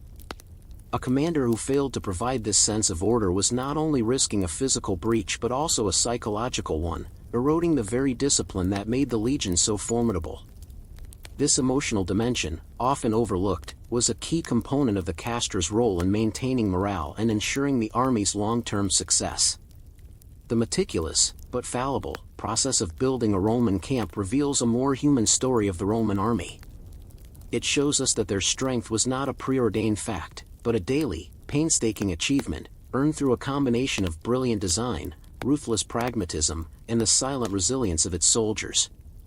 It was an exercise in turning chaos into order, even when that order was constantly threatened by human error and the unforgiving reality of the world. What, then, was the ultimate fate of this military marvel? Did the castra, the very symbol of Roman permanence and order, outlived the empire it was built to protect, and what remains of its silent legacy today? The meticulous Roman castra, the very embodiment of military order and control, did not disappear with the empire. Its silent legacy outlived the legions and emperors who created it, becoming an enduring ghost on the European landscape. The principles of its design, honed over centuries of monotonous repetition, subtly influenced the development of everything from medieval towns to modern military bases, proving that even a temporary camp could have a permanent impact. The most obvious legacy is in the cities that grew from Roman forts. The Romans were meticulous builders of permanent camps, or castella, in newly conquered territories. These fortified bases, built with stone and mortar instead of wood and earth, became centers of trade and administration. When the legions departed, the grid-like structure of the camp often remained, serving as the blueprint for the emerging town. In England, for example, many cities with names ending in Chester or Castor, derived from the Latin word castra, were once Roman forts. The modern street layout of cities like Manchester, Lancaster, and Chester can still be traced back to the original Roman Cardo and Decumanus, a testament to the surveyors who first laid them out. Beyond the physical layout, the castra also had a profound influence on military thinking. The Roman obsession with logistics and disciplined camp construction was a key reason for their long-term success. Armies that followed them, from the Byzantines to the medieval knights, would have to reckon with the superiority of the Roman model. The idea that a military force must be able to create its own defensible, organized space in any environment was a lesson that was not lost on subsequent generations of military leaders. While medieval armies often camped in disorganized, vulnerable mobs, the enduring success of the Roman army served as a constant reminder of the power of discipline and routine. The final and most subtle legacy of the castra is in our modern military culture. The concepts of standardized procedures, logistical precision, and the importance of a well-organized base are all direct descendants of the Roman system. A modern military base, with its grid of barracks, its clear division of function, and its emphasis on order, is a direct heir to the Roman castra. The boring, repetitive act of building a temporary camp, which was so central to a legionary's life, is no longer a physical task, but a deeply ingrained cultural value. The story of the Roman castra is a powerful illustration of how the seemingly insignificant details of daily life and work can have an enormous, long-lasting impact. The silent, meticulous work of building a camp every day was not just a chore, it was a fundamental act of empire building. It was a physical and psychological act that imposed Roman order on a chaotic world and left a legacy that we still navigate today. The Roman military might has long since faded, but the ghost of its organizational genius, in the form of its castra, is still all around us, a silent monument to the power of routine and discipline. Now that we've completed the 3 sections for Story 5, we can move on to Story 6. The Great Wall of China and the sprawling cities of the Han Dynasty are testaments to an empire of immense scale and power. Yet, this vast, diverse, and heavily populated empire was not held together by brute force alone. Its true stability lay in a system that was far more subtle and far more boring than any military campaign: the relentless, meticulous, and bureaucratic process of document management. The Han Dynasty was the first to perfect the art of a paper-based bureaucracy, and the silent, unseen work of its scribes and clerks, toiling in dusty government offices, was the true engine of imperial control. The very foundation of this system was the widespread use of paper. While the Chinese had used bamboo slips and silk for writing for centuries, the perfection of a new, cheaper paper-making process in the 2nd century AD revolutionized the administration. Suddenly, it was possible to record every detail of a citizen's life, their birth, their family lineage, their tax obligations, and their legal status, on a material that was light, cheap, and easily transported. The sheer volume of this paperwork was staggering. Every census, every tax collection, every military order, and every local government report was recorded, copied, and sent up the chain of command, a vast, silent river of information flowing into the capital. The daily life of a Han bureaucrat was a monotonous cycle of reading, copying, and filing. Their tools were simple: a brush, an inkstick, and a stack of paper. Their work, however, was of the utmost importance. A single mistake in a census record could mean a tax shortfall for the state, a miscopied land deed could lead to a legal dispute, and a lost report could cause a famine in a distant province to go unnoticed. These men, often highly educated and rigorously tested through the nascent civil service examination system, were the quiet guardians of the empire's order. They didn't command armies or lead grand ceremonies, they sat at a desk and ensured that the endless flow of information was accurate and timely. The system was also a form of social control. The meticulous records meant that the state knew a great deal about its citizens, far more than any previous empire had. It knew where a person lived, what they owned, and who they were related to. This information was used to conscript soldiers, to levy taxes, and to maintain social stability. The paper trail was a constant, invisible presence in every citizen's life, a silent reminder of the state's power and its reach. This impersonal, administrative power was far more effective than the occasional show of force. The people were controlled not by the threat of violence, but by the quiet, unrelenting weight of their own records. The sheer volume of these documents required a sophisticated system of storage and retrieval. Records were organized by year, by province, and by subject matter. The archives were the memory of the empire, a physical repository of its history, its laws, and its people. This organized, bureaucratic approach was a hallmark of the Han Dynasty and a key reason for its longevity. It allowed the central government to make informed decisions about resource allocation, infrastructure projects, and military strategy.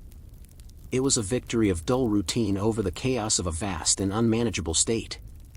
But what happens when this perfect system breaks down? What are the consequences when a fire destroys a provincial archive, or a corrupt official falsifies a record, or a simple administrative error goes unnoticed? What is the human story behind the endless, impersonal march of paper and ink? The seemingly flawless machine of the Han Dynasty's bureaucracy, for all its meticulous order, was still a human system, and it was prone to the same fallibility that plagues all human endeavors. The endless paper trail, while a source of strength, was also a source of great vulnerability. The system could be corrupted, it could break down, and it could be used as a tool of both quiet resistance and brutal oppression. The true story of the Han bureaucracy is not one of perfect order, but of the constant, silent struggle between the ideal and the messy reality of human nature. The most common point of failure was simple human error. A tired clerk, working late in a dim room, could easily miscopy a number on a tax record, accidentally overtaxing a poor farmer or undertaxing a wealthy landowner. While these errors might seem small in isolation, when multiplied across a vast empire and over generations, they could lead to widespread resentment and economic instability. A single mistake could have a long and painful life, being copied and recopied into new documents, creating a permanent, untraceable flaw in the system. More insidious than simple error was deliberate corruption. The Han civil service was a meritocracy in theory, but in practice, it was a system where family connections and bribes could get you far. A corrupt official could easily falsify records to line their own pockets, overstating a harvest to extract more tribute from a village, or understating a land ownership to help a friend avoid taxes. The silent, impersonal nature of the paperwork made this kind of corruption difficult to detect, as there was no living person to challenge the information. The paper trail, meant to be a tool of state control, became a tool of private gain, a silent weapon used by the powerful against the powerless. The bureaucracy was also used as a tool of oppression. The detailed census records, for example, were used to track and control the movement of people. A peasant who fled a famine in one province could be arrested in another for not having the proper documentation. The impersonal nature of the records stripped individuals of their personal identity, reducing them to a series of numbers and facts. This system was incredibly effective at maintaining order, but it came at a high human cost, making it nearly impossible for a citizen to escape their predetermined social and legal status. Furthermore, the very volume of the paper trail made it vulnerable to disruption. A fire, a flood, or a rebellion could destroy decades of records in a single moment, erasing the state's memory of a region. When a local archive was lost, the central government would be left blind, unable to assess taxes, settle legal disputes, or even know who lived in a particular area. This vulnerability was a constant source of fear for officials and a powerful tool for rebels who sought to erase the state's power by destroying its records. The most successful rebellions in Chinese history often began with the burning of government offices, a symbolic and very practical act of resistance against the suffocating weight of the bureaucracy.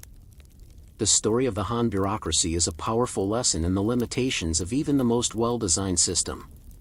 It shows that the true strength of an empire is not in the perfection of its plans, but in its ability to adapt to human imperfection and corruption. The silent, unseen struggle between the ideal of a perfect system and the reality of human fallibility determined the fate of the Han dynasty. What, then, was the ultimate legacy of this paper empire?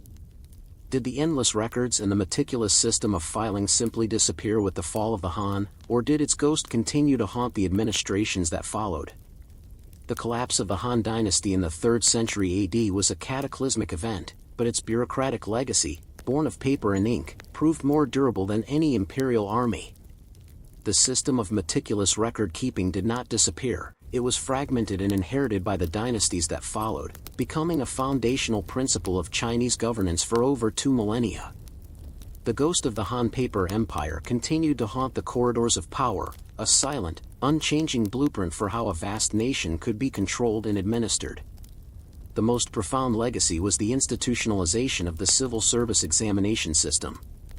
While the Han had a nascent version of this system, it was the dynasties that followed, particularly the Tang and Song, who perfected it. The idea that a government official's position should be based on merit, not on family ties or wealth, was a direct consequence of the Han's reliance on educated bureaucrats who could read, write, and manage the endless paper trail.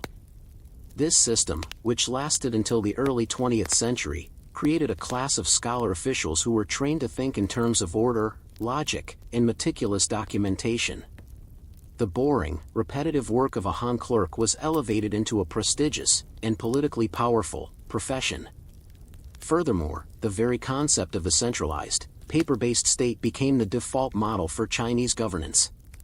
The dynasties that followed the Han, no matter how chaotic their beginnings, all quickly moved to re-establish a similar bureaucratic system. The reason was simple: the system worked.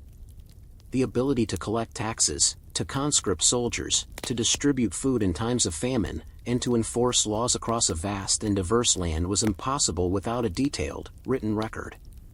The state was no longer a personal fiefdom of an emperor, it was a complex, impersonal machine, and paper was its fuel. The legacy of the Han bureaucracy is a powerful lesson in the quiet, enduring power of administrative routine.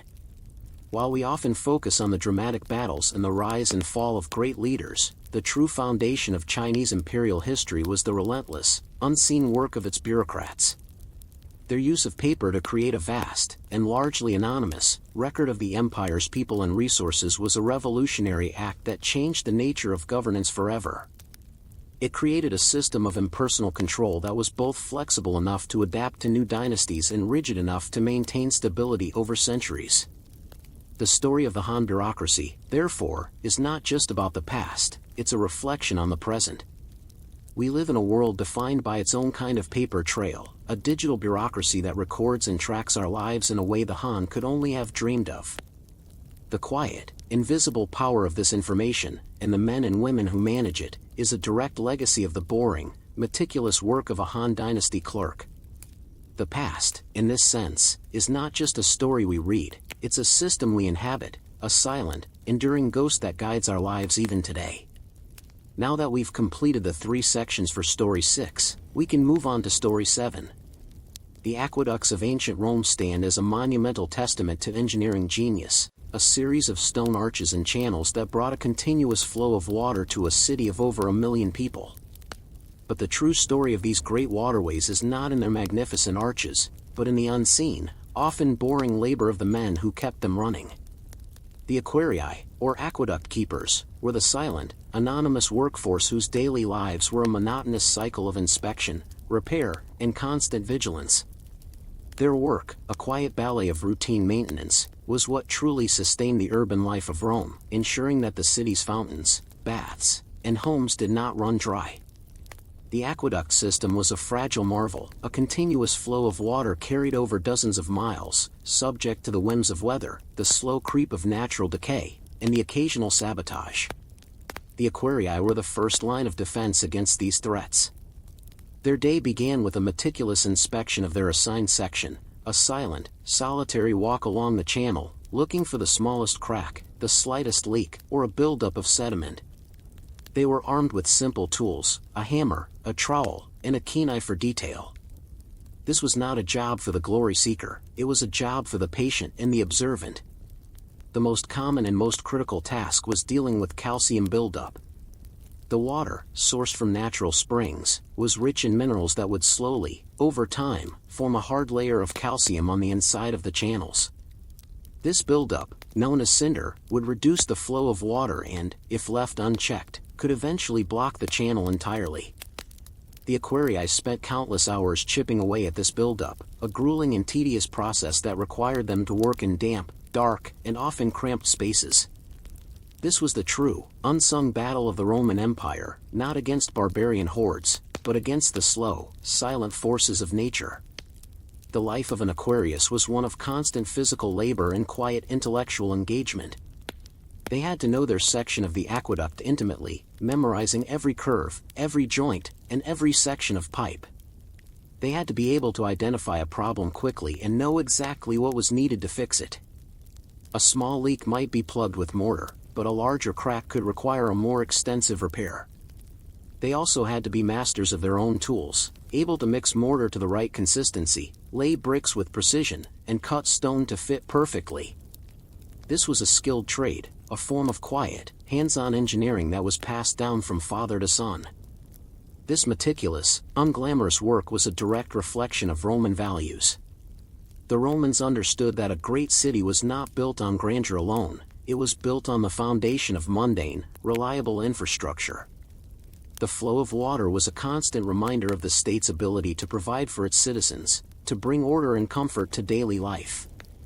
The aquarii, in their silent, repetitive labor, were the physical embodiment of this ideal, a testament to the power of routine and the importance of things that are not seen, but are felt in every aspect of life. The question then arises, what happened to this system when a single, essential piece of the puzzle failed? What were the consequences when a key Aquarius was absent, a vital part of the channel was neglected, or an unforeseen problem caused the water to stop flowing? The answers to these questions are not found in the history of great leaders, but in the forgotten stories of daily life in ancient Rome. The Roman aqueducts were an impressive feat of engineering, but they were also a fragile system that lived in a state of constant, silent crisis. The smallest disruption could have a domino effect, leading to a catastrophic loss of water and a complete breakdown of urban life. The aquarii, the water keepers, were not just repairmen, they were a city's first line of defense against both natural disasters and human sabotage. Their ingenuity and silent vigilance in the face of these challenges were the true testament to Roman resilience. The most common and dangerous threat was a sudden break in the channel. A small earthquake, a tree falling onto a pipe, or even a buildup of pressure could cause a leak. If left unaddressed, a leak could quickly become a torrent, washing away the channel's foundations and causing a complete collapse. In such an event, the aquarii would have to act with astonishing speed. They didn't have heavy machinery or modern tools. They relied on their intimate knowledge of the system and their ability to improvise. They would use sandbags, wood, and mortar to create a temporary fix, diverting the water around the break while a more permanent solution was prepared. This was a race against time, as every minute the water was not flowing meant a growing shortage in the city. Sabotage was another constant threat. During times of war or civil unrest, an enemy could poison the water source or, more simply, break a key part of the aqueduct to deprive the city of its most vital resource. The aquarii had to be vigilant, constantly on the lookout for signs of tampering. They were, in essence, the unsung spies and soldiers of Rome's water supply. Their daily patrol was not just a mundane chore, it was a security mission, a silent, unseen battle to protect the city from a hidden enemy. But the most frequent crisis was simply the result of natural wear and tear. A buildup of cinder, calcium deposits, could silently and slowly choke off the water flow. the Aquarii's task was to predict where these problems were most likely to occur and to perform preemptive maintenance. This was a form of boring foresight, a continuous effort to prevent a problem before it happened. They used special tools to scrape away the deposits, often working in incredibly uncomfortable conditions. The repetitive, monotonous nature of this labor was what saved the aqueduct from a slow, grinding demise. Without it, the entire system would have eventually ground to a halt. The ingenuity of the Aquarii was often a mix of simple tools and profound knowledge. They used lead pipes, clay, and waterproof mortar, all of which had to be carefully prepared. The mortar, for example, had to be mixed with volcanic ash to give it its unique, waterproof properties. The Aquarii knew this recipe by heart, a piece of crucial, practical knowledge passed down through generations. This wasn't a job from a book, it was a living, breathing tradition, passed from master to apprentice through years of hands-on experience. The stories of these men are largely lost to us. They left no great monuments or heroic tales. Their work was meant to be invisible. A perfectly functioning system is, by its nature, unremarkable. But their silent struggle against the forces of nature, their constant ingenuity in the face of crisis, and their unwavering commitment to a routine that kept a city alive, is a powerful and humbling reminder of the true cost of civilization. The question remains, what was the fate of this knowledge in this system when the empire it served finally collapsed, and who kept the water flowing when there were no more Roman engineers to guide the way? The fall of the Western Roman Empire did not mean the immediate collapse of its aqueducts. Like the Roman roads, these great waterways became a ghost of their former selves, a testament to the endurance of good engineering and the quiet knowledge of the people who maintained them. The fate of the Roman Aquarii and their system of maintenance offers a powerful lesson in the survival of practical knowledge and the long, slow decline of a once perfect machine. As the empire's central authority weakened, the funding and centralized control of the aqueduct system vanished. The official Aquarii, who were once part of a well-funded civil service, were no longer paid for their work. The meticulous, scheduled maintenance, the daily inspections, the scraping of cinder, the quick repairs, ceased to be a universal, coordinated effort. However, the aqueducts did not simply crumble overnight. For generations, local communities and landowners who lived along the channels continued to perform ad hoc maintenance, driven by the simple, urgent need for water. The knowledge of how to mix Roman mortar, how to repair a pipe, and how to clear a blockage was not lost, it was localized, becoming the private knowledge of families and villages rather than the state. This silent, unrecorded labor kept parts of the system functioning for centuries. This transition from a state-run, centralized system to a decentralized, local one had a profound impact. The grand, interconnected network of aqueducts that once served a city of 1 million people was fragmented. A break in one section was no longer repaired for the benefit of the entire city, but only for the benefit of the local community that depended on it. As a result, the flow of water to the heart of Rome slowed to a trickle, and the great public baths and fountains became a thing of the past. The city's population plummeted, and life in the former capital became a pale imitation of its former glory. The aqueduct's decline mirrored the city's, a slow, grinding loss of function that was the cumulative effect of 1,000 unmade repairs.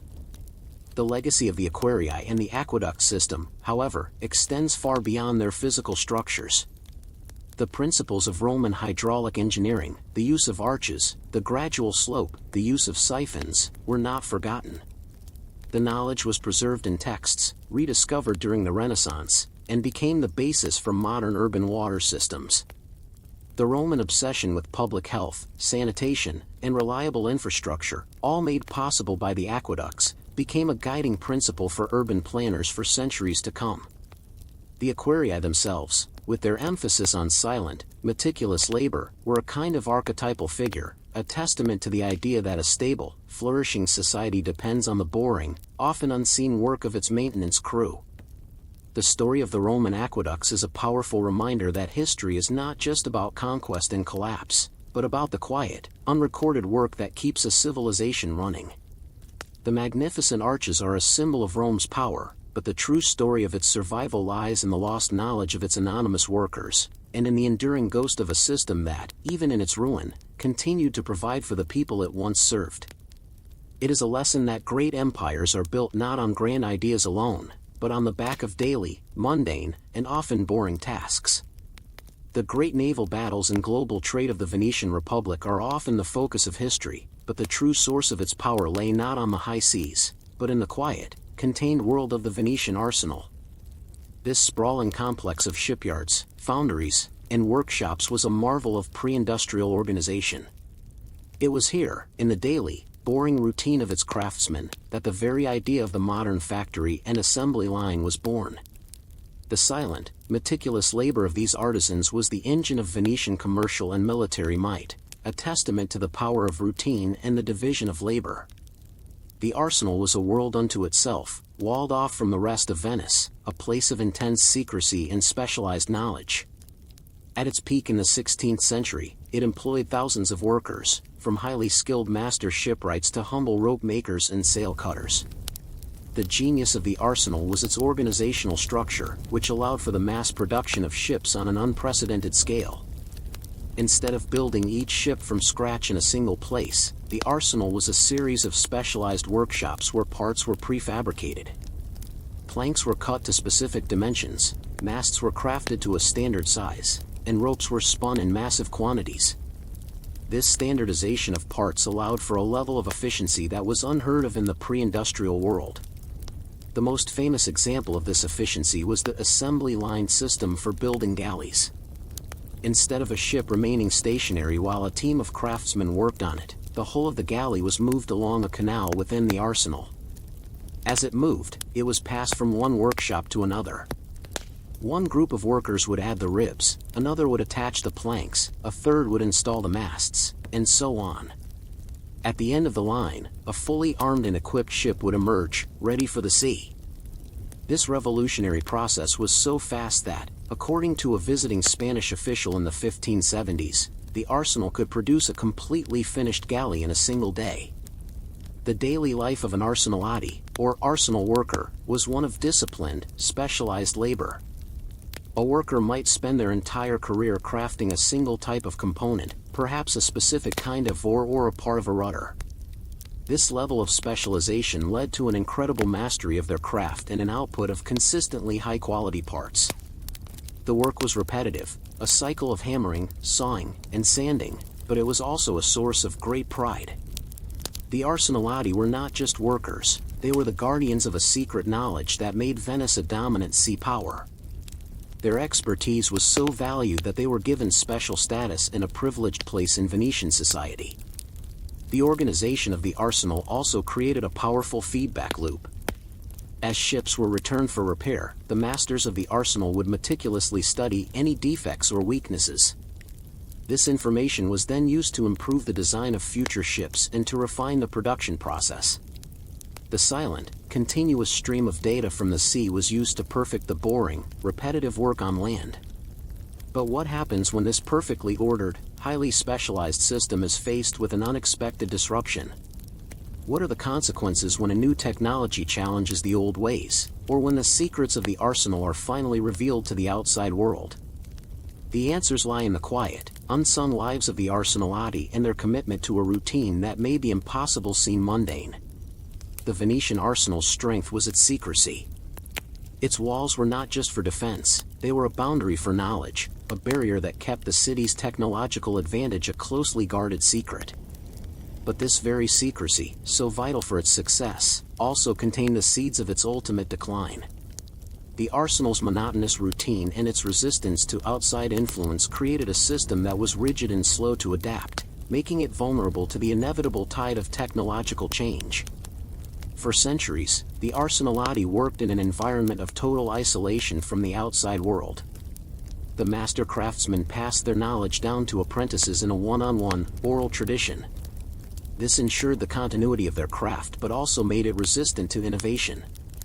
A new idea, a different way of building a ship, would have to pass through a rigid hierarchy and overcome the skepticism of craftsmen who had spent their entire lives perfecting a single, traditional method. The arsenal's efficiency was in its routine, and any deviation from that routine was seen as a threat to its very foundation. This rigidity was most apparent in the arsenal's response to new naval technology. As other European powers developed new ship types, like the heavily armed, broadside-firing galleons of the Atlantic powers, Venice remained committed to its tried-and-true galley. The galley was a masterpiece of speed and maneuverability in the calm waters of the Mediterranean, but it was no match for a galleon in an open ocean battle. The arsenal's specialization in one ship type, once its greatest strength, became its greatest weakness. The Arsenalati, masters of their craft, were simply not trained to build these new, larger ships, and the institutional inertia of the arsenal made it nearly impossible to retool for a new kind of warfare. Furthermore, the secrets of the arsenal were not perfectly contained. Spies from rival European powers constantly tried to infiltrate the complex to learn its methods. While the Venetians were masterful at guarding their secrets, the sheer size of the operation and the constant flow of people meant that some knowledge inevitably leaked out. The detailed reports of the Spanish official who visited the arsenal were a testament to this fact. Other nations, using this stolen knowledge in their own innovation, began to build their own shipyards based on the principles of the arsenal's efficiency and division of labor. The technological monopoly that had made Venice so powerful began to erode. The human element also played a role in this decline.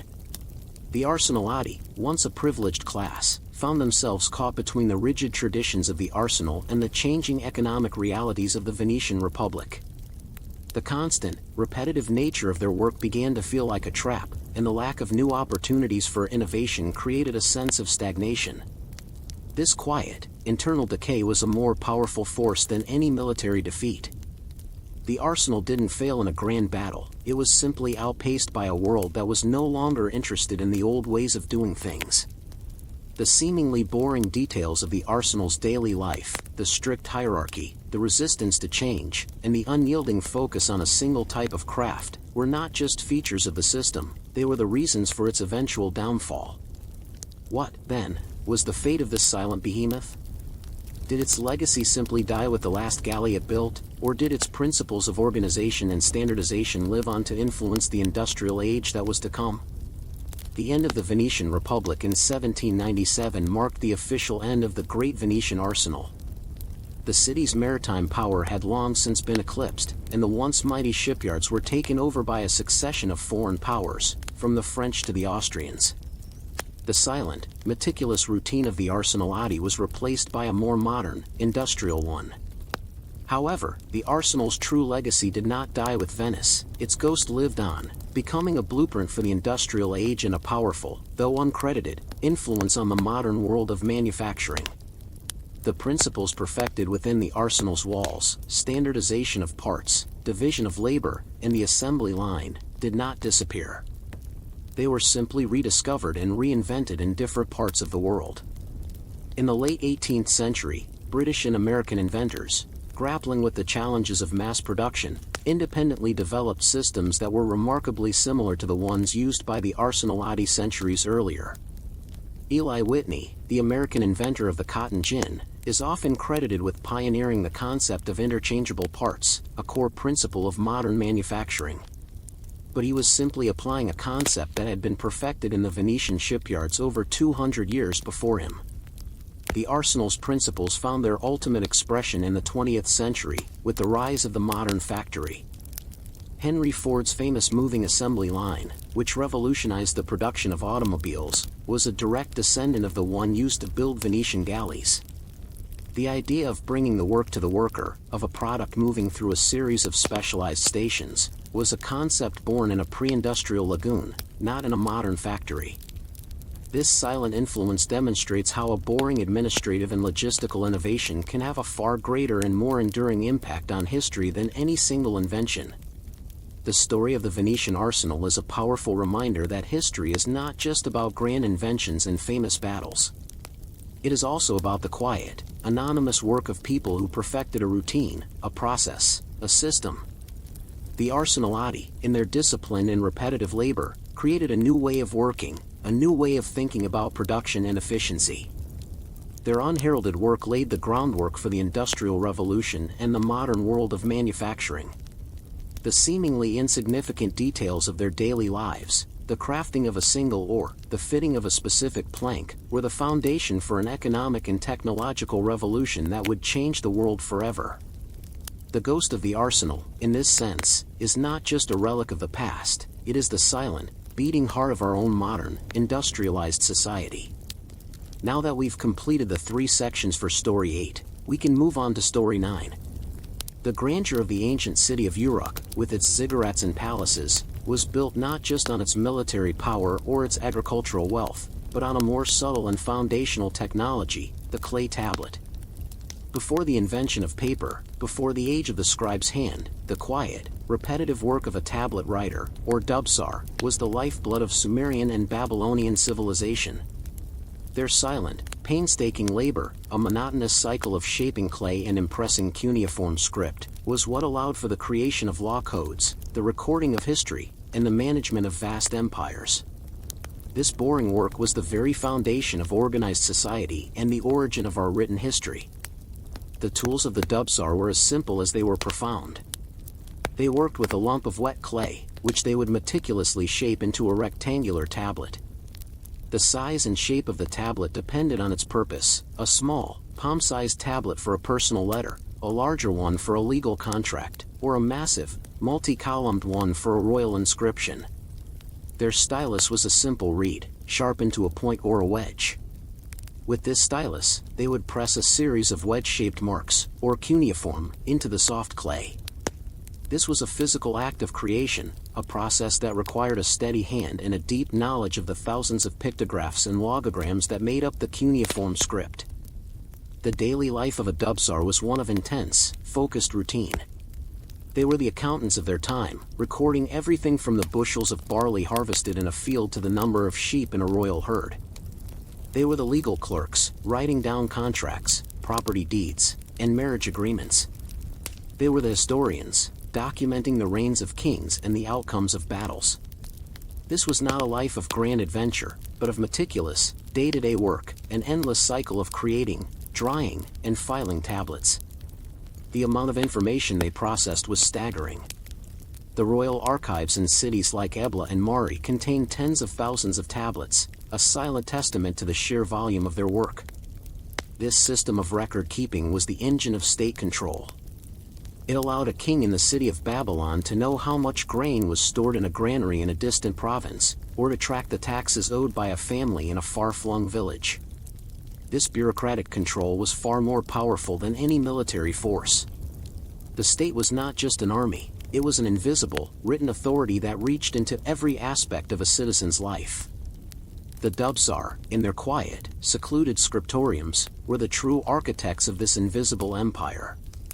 Their work, a tedious and repetitive task, was what transformed a collection of villages into a cohesive, manageable civilization. But the clay tablet, for all its durability, had a critical flaw. It was heavy, difficult to transport, and prone to breaking. A single tablet, containing a vital piece of information, could be smashed to bits in a moment. What happened when a scribe made an error, or when an entire archive was lost in a fire? How did a civilization, built on the slow, deliberate work of clay, adapt to the sudden loss of its memory?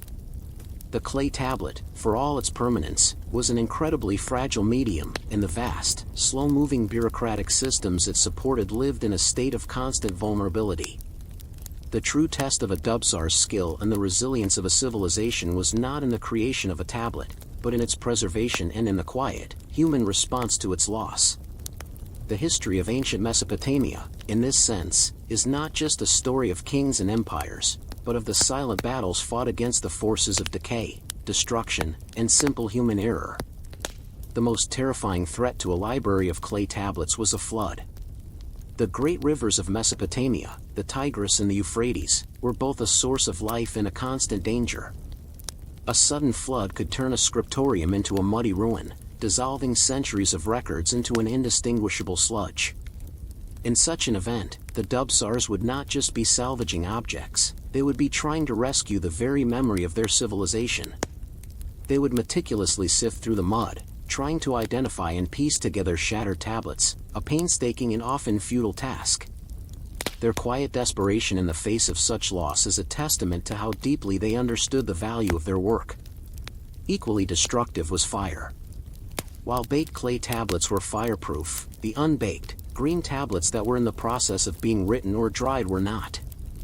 A fire in a palace or a temple could destroy the current day's work, the most recent reports, and the most critical messages. The destruction of the library of Ashurbanipal in the 7th century BC, while its baked tablets survived, is a dramatic example of how a single event could erase a significant portion of a living archive. The Dubsar was not just a writer, they were a custodian of a fragile heritage, constantly aware that their most recent work was always one small accident away from being lost forever. Beyond natural disasters, the system was also vulnerable to the much more mundane force of human error. Unlike a written scroll on parchment, a mistake made on a clay tablet was difficult, if not impossible, to erase cleanly. A miscalculation in a tax record or an error in a legal contract was a permanent scar on the document. The Dubsar's hand, so careful in its precision, was also a source of constant fallibility. These small, daily errors accumulated over time, creating discrepancies in legal records and financial accounts that could lead to disputes and instability. The Dubsar was a guardian of truth, but they were also a source of its subtle, unintentional corruption. The political implications of a lost or destroyed tablet were immense. The state was a vast, sprawling machine that depended on the constant flow of information. A single lost report could mean a famine went unaddressed, a tribute was not collected, or an enemy's movement went unnoticed. The Dubsar's work, so seemingly boring and detached, was a crucial part of the empire's nervous system. The quiet, unrecorded stories of a scribe rushing a message to a distant governor or a team working through the night to repair a damaged tablet are the true dramas of ancient Mesopotamian history, a hidden narrative of resilience and quiet struggle. The seemingly perfect bureaucracy, therefore, was a constant, tense negotiation between the fragility of its medium and the determination of its keepers. What, then, was the fate of this knowledge in this system when the empires it served finally fell? Did the secrets of cuneiform simply die out, or did its silent legacy live on in the traditions that followed? The clay tablet and the cuneiform script, which had served Mesopotamian civilizations for over 3 millennia, did not disappear in a cataclysmic moment. Instead, they were slowly and silently replaced by new, more portable forms of writing. The Aramaic alphabet, written on papyrus and parchment, was far more efficient for trade and administration. The scribe's physical act of shaping clay was replaced by the fluid movement of a pen on paper. By the 1st century AD, the last of the Dubsars had died, taking with them the knowledge of how to read and write the world's first script. The last known cuneiform tablet, an astronomical text, dates to the year 75 AD. The silent, meticulous routine of the clay tablet was over. However, the legacy of the Dubsars and their work did not vanish. The principles they pioneered, the systematic collection of data, the codification of laws, and the use of written records for administration, became the foundation for every bureaucracy that followed. The very idea that a state could be managed through a paper trail, that laws could be made permanent, and that history could be recorded for posterity, was a concept born in the clay of Mesopotamia. The Babylonian legal code of Hammurabi, one of the earliest known complete sets of laws, was written on a massive stone stela, but its very existence was a tribute to the thousands of smaller, more mundane legal contracts and records that the Dubsars had created for centuries. Furthermore, the knowledge of the cuneiform script itself was not truly lost, it was simply forgotten for over 1,700 years. The vast libraries of clay tablets lay buried and unread, their silent stories waiting to be rediscovered.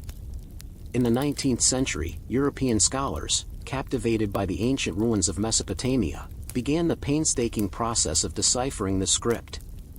The key to this rediscovery was not a single discovery, but the meticulous, boring work of linguists who compared inscriptions in multiple languages, like the Behistun inscription, to unlock the secrets of cuneiform. The silent work of the Dubsars was finally given a voice, and a new window into human history was opened. The story of the clay tablet is a powerful lesson in the quiet endurance of an idea. The physical medium might have been replaced, but the concept it represented, the power of the written word to create order, to store knowledge, and to preserve memory, was passed down through the ages. The Dubsars, in their quiet, secluded lives, were not just scribes, they were the first archivists, the first librarians, and the first bureaucrats. Their work, a tedious and repetitive task, was what made the leap from a pre-literate, oral society to a complex, organized civilization possible. The ghost of the clay tablet is not just a relic of the past, it is the silent, invisible foundation of our modern, information-driven world. The legacy of their boring work is all around us, in every legal document, every tax form, and every book we read. Now that we've completed the 3 sections for Story 9, we can move on to Story 10. The Silk Road is a name that conjures images of exotic caravans, glittering gold, and daring adventure. But the true story of this vast trade network was far more grounded in the mundane and the monotonous. The very existence and long-term viability of the Silk Road depended not on the grand merchants or the powerful kings, but on the silent, boring labor of the caravanserai, or roadside inns. These fortified oases, spaced at regular intervals along the trade routes, were the silent, beating heart of the road, providing a predictable rhythm of rest and order in a chaotic and dangerous world. The men and women who ran them were the unsung heroes of global commerce, their daily work a testament to the power of routine and hospitality. A caravanserai was a simple, yet profoundly important, architectural marvel. It was a walled compound, often square or rectangular, with a single, massive gate that could be locked at night. The central courtyard was an open space for camels and horses to rest, while the surrounding rooms provided shelter for the merchants, guards, and their goods. This uniform, functional design was a hallmark of the Silk Road. A merchant, no matter if they were traveling from Samarkand or Damascus, could arrive at a caravanserai and know exactly what to expect: a safe place to sleep, a reliable source of water, and a secure space for their animals. The daily life of a caravanserai keeper was a monotonous cycle of preparation and welcome. Their work began long before a caravan arrived. They had to ensure the wells were full, the stables were clean, and the rooms were ready for guests. This was a physical, demanding job. They had to prepare food for a large number of people and animals, repair any damage to the compound, and maintain the delicate social balance of a place that could host merchants from a dozen different cultures and religions. This wasn't just a business, it was an exercise in quiet diplomacy, a constant effort to maintain peace and order among a diverse group of travelers. The caravanserai served a crucial logistical function. By providing a predictable stopping point every 20 to 30 miles, a day's journey by camel, they allowed merchants to plan their trips with remarkable accuracy. This reduced the risk of running out of supplies in a hostile desert and provided a sense of security that was priceless in a land of bandits and warring factions. The caravanserai was not just a place to sleep, it was a checkpoint, a message board, and a community hub. A merchant could learn about the road ahead, exchange news and gossip, and even find new partners for their ventures. The boring details of a caravanserai's daily routine, the refilling of water jars, the lighting of fires, the cleaning of stables, were the very foundation of the Silk Road's success. This silent, invisible infrastructure was what turned a dangerous collection of trails into a reliable trade network. It was the predictable rhythm of the caravanserai that allowed for the slow, continuous flow of goods and ideas between East and West. The very fabric of the Silk Road was not woven from silk or gold, but from the painstaking, unheralded labor of the innkeepers who provided a safe haven in a vast and unforgiving landscape. But what happened when this perfect rhythm was broken? What were the consequences of a single caravanserai falling into disrepair, or a keeper's failure to welcome all guests? How did a small, seemingly insignificant detail disrupt the entire system of global trade? The Silk Road's network of caravanserai was a testament to the power of routine and order, but it was also a system that operated on a knife's edge. The seemingly small details of its daily life, the state of its well, the security of its gate, the reputation of its keeper, could have massive ripple effects across 1,000 miles of trade. The true story of the Silk Road's silent infrastructure is one of constant, quiet struggle against the forces of nature, human greed, and the inevitable breakdown of a fragile system. The most immediate threat was the simple failure of a caravanserai to provide its promised service. A well that ran dry, a gate that was left unlocked, or a keeper who was unreliable could turn a safe haven into a dangerous trap. For a merchant who had planned their journey down to the last drop of water, the discovery of a non-functional caravanserai could be a death sentence. It could mean running out of water in the middle of a desert, being ambushed by bandits, or being forced to take a dangerous detour. The failure of a single inn, in this sense, was not a local problem, it was a systemic failure that threatened the entire flow of trade. Beyond simple incompetence, the caravanserai was also a prime target for bandits and raiders. A well-placed ambush at the entrance of a compound could net a robber a fortune in silks, spices, and jewels. The caravanserai's function as a repository of wealth made its security paramount. The keeper's role was not just to offer hospitality, but to act as a silent sentinel, ensuring the safety of their guests and their goods. This was a dangerous job, one that required constant vigilance and a readiness to defend the compound from attack. The human element was also a source of constant friction. The caravanserai was a melting pot of cultures, languages, and religions. A Chinese merchant might have little in common with a Persian trader or a Jewish jeweler, and the caravanserai was a place where these different worlds collided. The keeper had to be a master of quiet diplomacy, managing disputes over space, resources, and cultural misunderstandings. A minor disagreement could easily escalate into a violent conflict that would disrupt the peace and security of the entire compound. The seemingly boring routine of the caravanserai was, in reality, a delicate social dance, and the keeper was the unseen choreographer. The political environment was also a constant source of stress. The Silk Road was not a single, unified entity, it was a collection of ever-changing empires, kingdoms, and city-states. A change in rulers, a sudden war, or a new tax could make a once safe route impassable.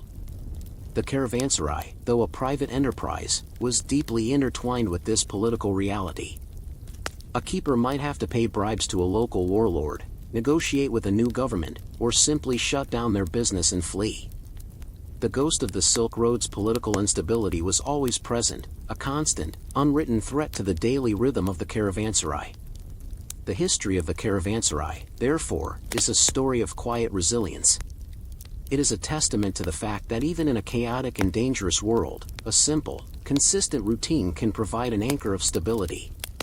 The unsung labor of the innkeepers, their constant vigilance, their quiet diplomacy, and their determination to provide a safe haven, was the true foundation of the Silk Road's success. The question remains, as the trade routes shifted and new empires rose and fell, what was the fate of these magnificent oases of order?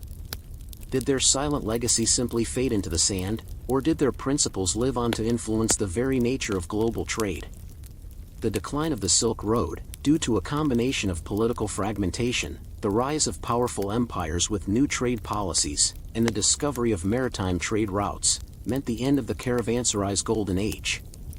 As the caravans slowed to a trickle and the great trade cities of Central Asia lost their prominence, the caravanserai were either abandoned to the desert winds or repurposed for local use. Their silent, monotonous routine of hospitality and order was no longer needed for a world-spanning trade network. However, their legacy was not lost. It became a ghost that haunted the very foundations of modern global trade and logistics.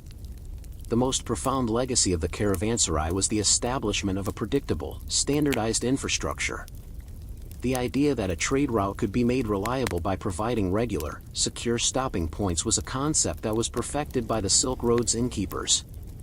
This principle was later applied to other forms of transportation and logistics. The stagecoach inns of the 18th century, the railway stations of the 19th century, and even the modern highway rest stops and truck stops all owe a conceptual debt to the caravanserai.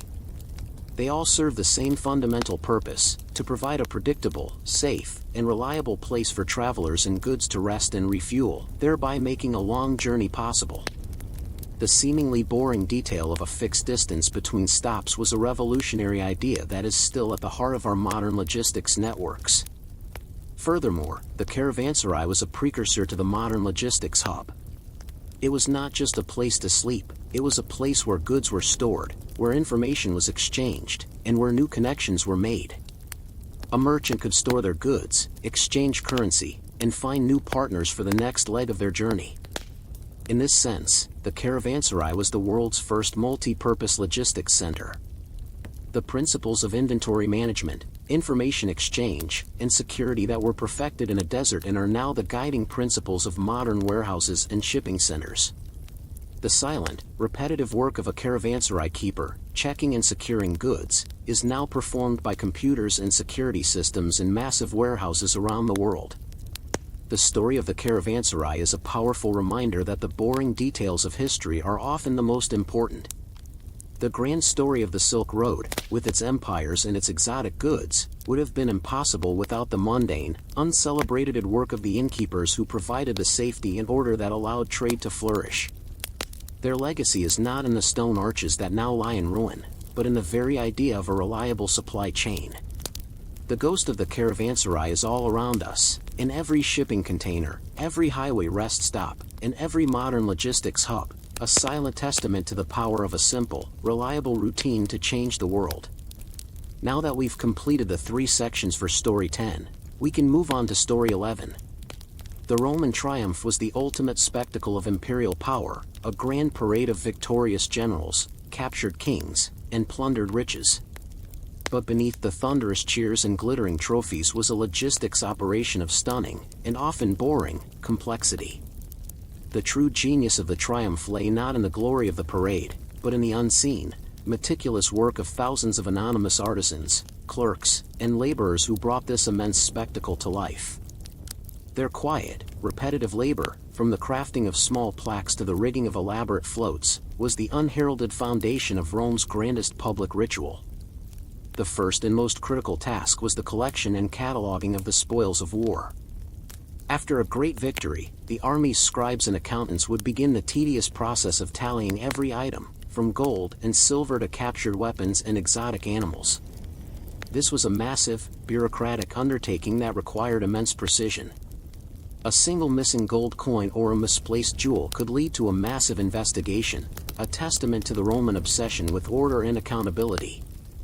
This boring, clerical work was the first step in the transformation of raw plunder into a public display of wealth. Next came the creation of the narrative. The triumph was not just a parade of objects, it was a carefully choreographed story of conquest. The artisans of Rome would be commissioned to create elaborate floats and placards that told the tale of the campaign. These were not works of high art, but of precise, illustrative storytelling.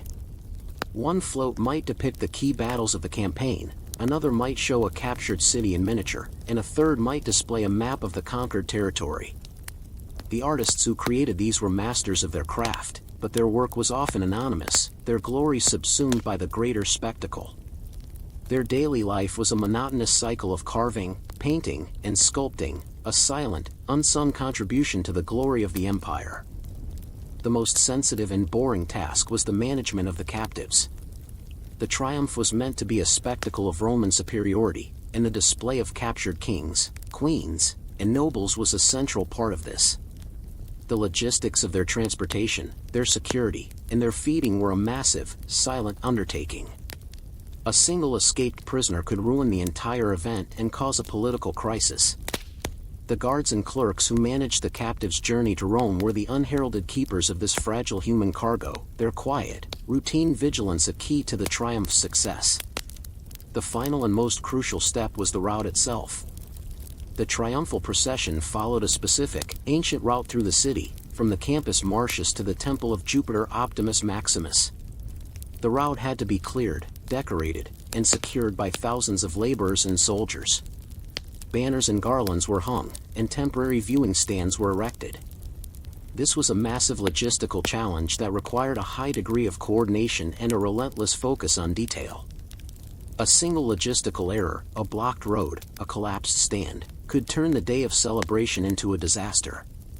The silent, unglamorous work of these laborers, clearing the way for the glory of a general, was the physical foundation upon which the entire spectacle rested. What was the human cost of this grand parade? What were the hidden stories behind the placid faces of the captives, the anonymous hands that built the floats, and the silent watchers who ensured everything went as planned? The answers to these questions are not in the history of great leaders, but in the forgotten details of a city at work. Beneath the veneer of Roman glory, the triumph was a deeply human and fragile spectacle, a meticulously planned event that was always one misstep away from disaster. The logistics of the procession, for all their boring precision, had to contend with the unpredictable nature of crowds, the psychological state of the captives, and the sheer weight of its own pomp. The true drama of the triumph lay not in the cheers of the crowd, but in the quiet, unrecorded moments of its human cost. The most potent and dangerous element of the triumph was the display of captives. The Roman general's victory was made tangible by the defeated kings and nobles who were forced to walk in chains before him. This was a psychological battle as much as a physical one. A defiant captive could ruin the entire spectacle with a single gesture, a shout of defiance, or, worst of all, an attempt at suicide. The guards who managed these prisoners were masters of a kind of quiet, psychological warfare, ensuring their human cargo remained docile and compliant. The humiliation of a captured king, stripped of his dignity and paraded for a foreign crowd, was a public spectacle, but the silent, unseen struggle to keep them in line was a more private and perilous drama. The crowds themselves were another source of unpredictable chaos. A Roman crowd was a massive, unwieldy force, and a single moment of panic, a fight, or a collapsed stand could turn the day of celebration into a deadly riot. The triumph required a massive police presence, and thousands of soldiers and civil guards were tasked with managing the flow of the crowd and maintaining order. Their work was not glorious, it was a monotonous, nerve-wracking exercise in crowd control, a silent, unsung contribution to the triumph's success. Their quiet vigilance was the foundation of the public's safety, a boring detail that was essential to the entire event. The physical weight of the triumph's extravagance also posed a constant threat. The elaborate floats, laden with plunder and miniature depictions of captured cities, were heavy and cumbersome. A wheel could break, a plank could splinter, or a rope could snap, causing the entire float to collapse. The laborers who managed the floats were constantly making small, unrecorded repairs, their quiet work ensuring that the parade's visual narrative remained unbroken. These small moments of crisis were the hidden story of the triumph's perfect facade, a constant negotiation between the grand vision of the general and the practical realities of wood, rope, and stone. The ultimate fate of the most important captive, the defeated king or queen, was often a dark and brutal end. At the climax of the procession, as the general ascended the Capitoline Hill to the Temple of Jupiter, the most prominent captive was often led away and executed. This public display of cruelty was a final, chilling act of Roman dominance, a dark punctuation mark on the day of celebration. The quiet, unrecorded work of the guards who led the captive to their death was a final, mundane task in a story of grand victory and utter defeat. The triumph, therefore, was a ritual that contained within it all of Rome's contradictions, its grandeur and its brutality, its meticulous order and its raw, human chaos. What was the fate of this grand tradition when the empire began to wane? Did the triumph simply stop, or did its principles of spectacle and control live on in other forms? The answers to these questions lie in the long, slow death of a tradition that was once the very symbol of Roman power. The Roman triumph, once the ultimate expression of imperial power, did not end in a single, dramatic moment. Instead, its grand procession became a ghost of its former self, slowly fading as the empire's power waned and its resources dwindled. The principles of the triumph, its use of spectacle for political power and its meticulous, boring logistics, did not disappear. They simply evolved, influencing the grand parades, state ceremonies, and even military displays of empires and nations that followed. The quiet, unheralded work that once brought a triumph to life became a silent blueprint for modern political theater. As the Roman Empire faced constant threats on its borders, the wealth and resources required for a full-scale triumph became an unsustainable luxury. The grand processions of captured kings and glittering plunder were replaced by smaller, more symbolic celebrations. The apathetic and often unruly Roman crowd, which had once been so vital to the spectacle, was no longer a reliable audience. The emphasis shifted from public ritual to more private, contained ceremonies within the imperial palace. The meticulous logistics and administrative effort that once fueled the triumph were rerouted to more urgent, practical matters, like feeding the army and maintaining the roads. The triumph didn't die, It simply lost its purpose in a world that could no longer afford it. However, the legacy of the triumph's principles lived on. The idea of using a grand parade to showcase a nation's power and to celebrate its military victories was a concept that was perfected by the Romans and inherited by their successors. The Byzantine emperors adopted their own version of the triumph, as did the monarchs of medieval and Renaissance Europe. These processions, with their carefully choreographed routes, their symbolic displays of wealth, and their silent, supporting cast of laborers and guards, were all direct descendants of the Roman tradition. Even modern-day military parades and presidential inaugurations, with their use of banners, floats, and precise timing, are echoes of the same principles that once brought a Roman triumph to life. The story of the Roman triumph is a powerful reminder that the grandest historical events are built on a foundation of unglamorous, repetitive labor. The unseen artisans who crafted the floats, the clerks who tallied the loot, and the guards who managed the crowd were the true weavers of Roman glory. Their work, a tedious and often dangerous chore, was what made the entire spectacle possible. Their legacy is not in the history books that celebrate the generals, but in the enduring tradition of using spectacle to communicate power. The ghost of the triumph, with its meticulous planning and its silent, supporting cast, is a part of our modern political and cultural lives, a testament to the power of a boring tradition to shape the course of history in a way that is far more lasting than any single victory.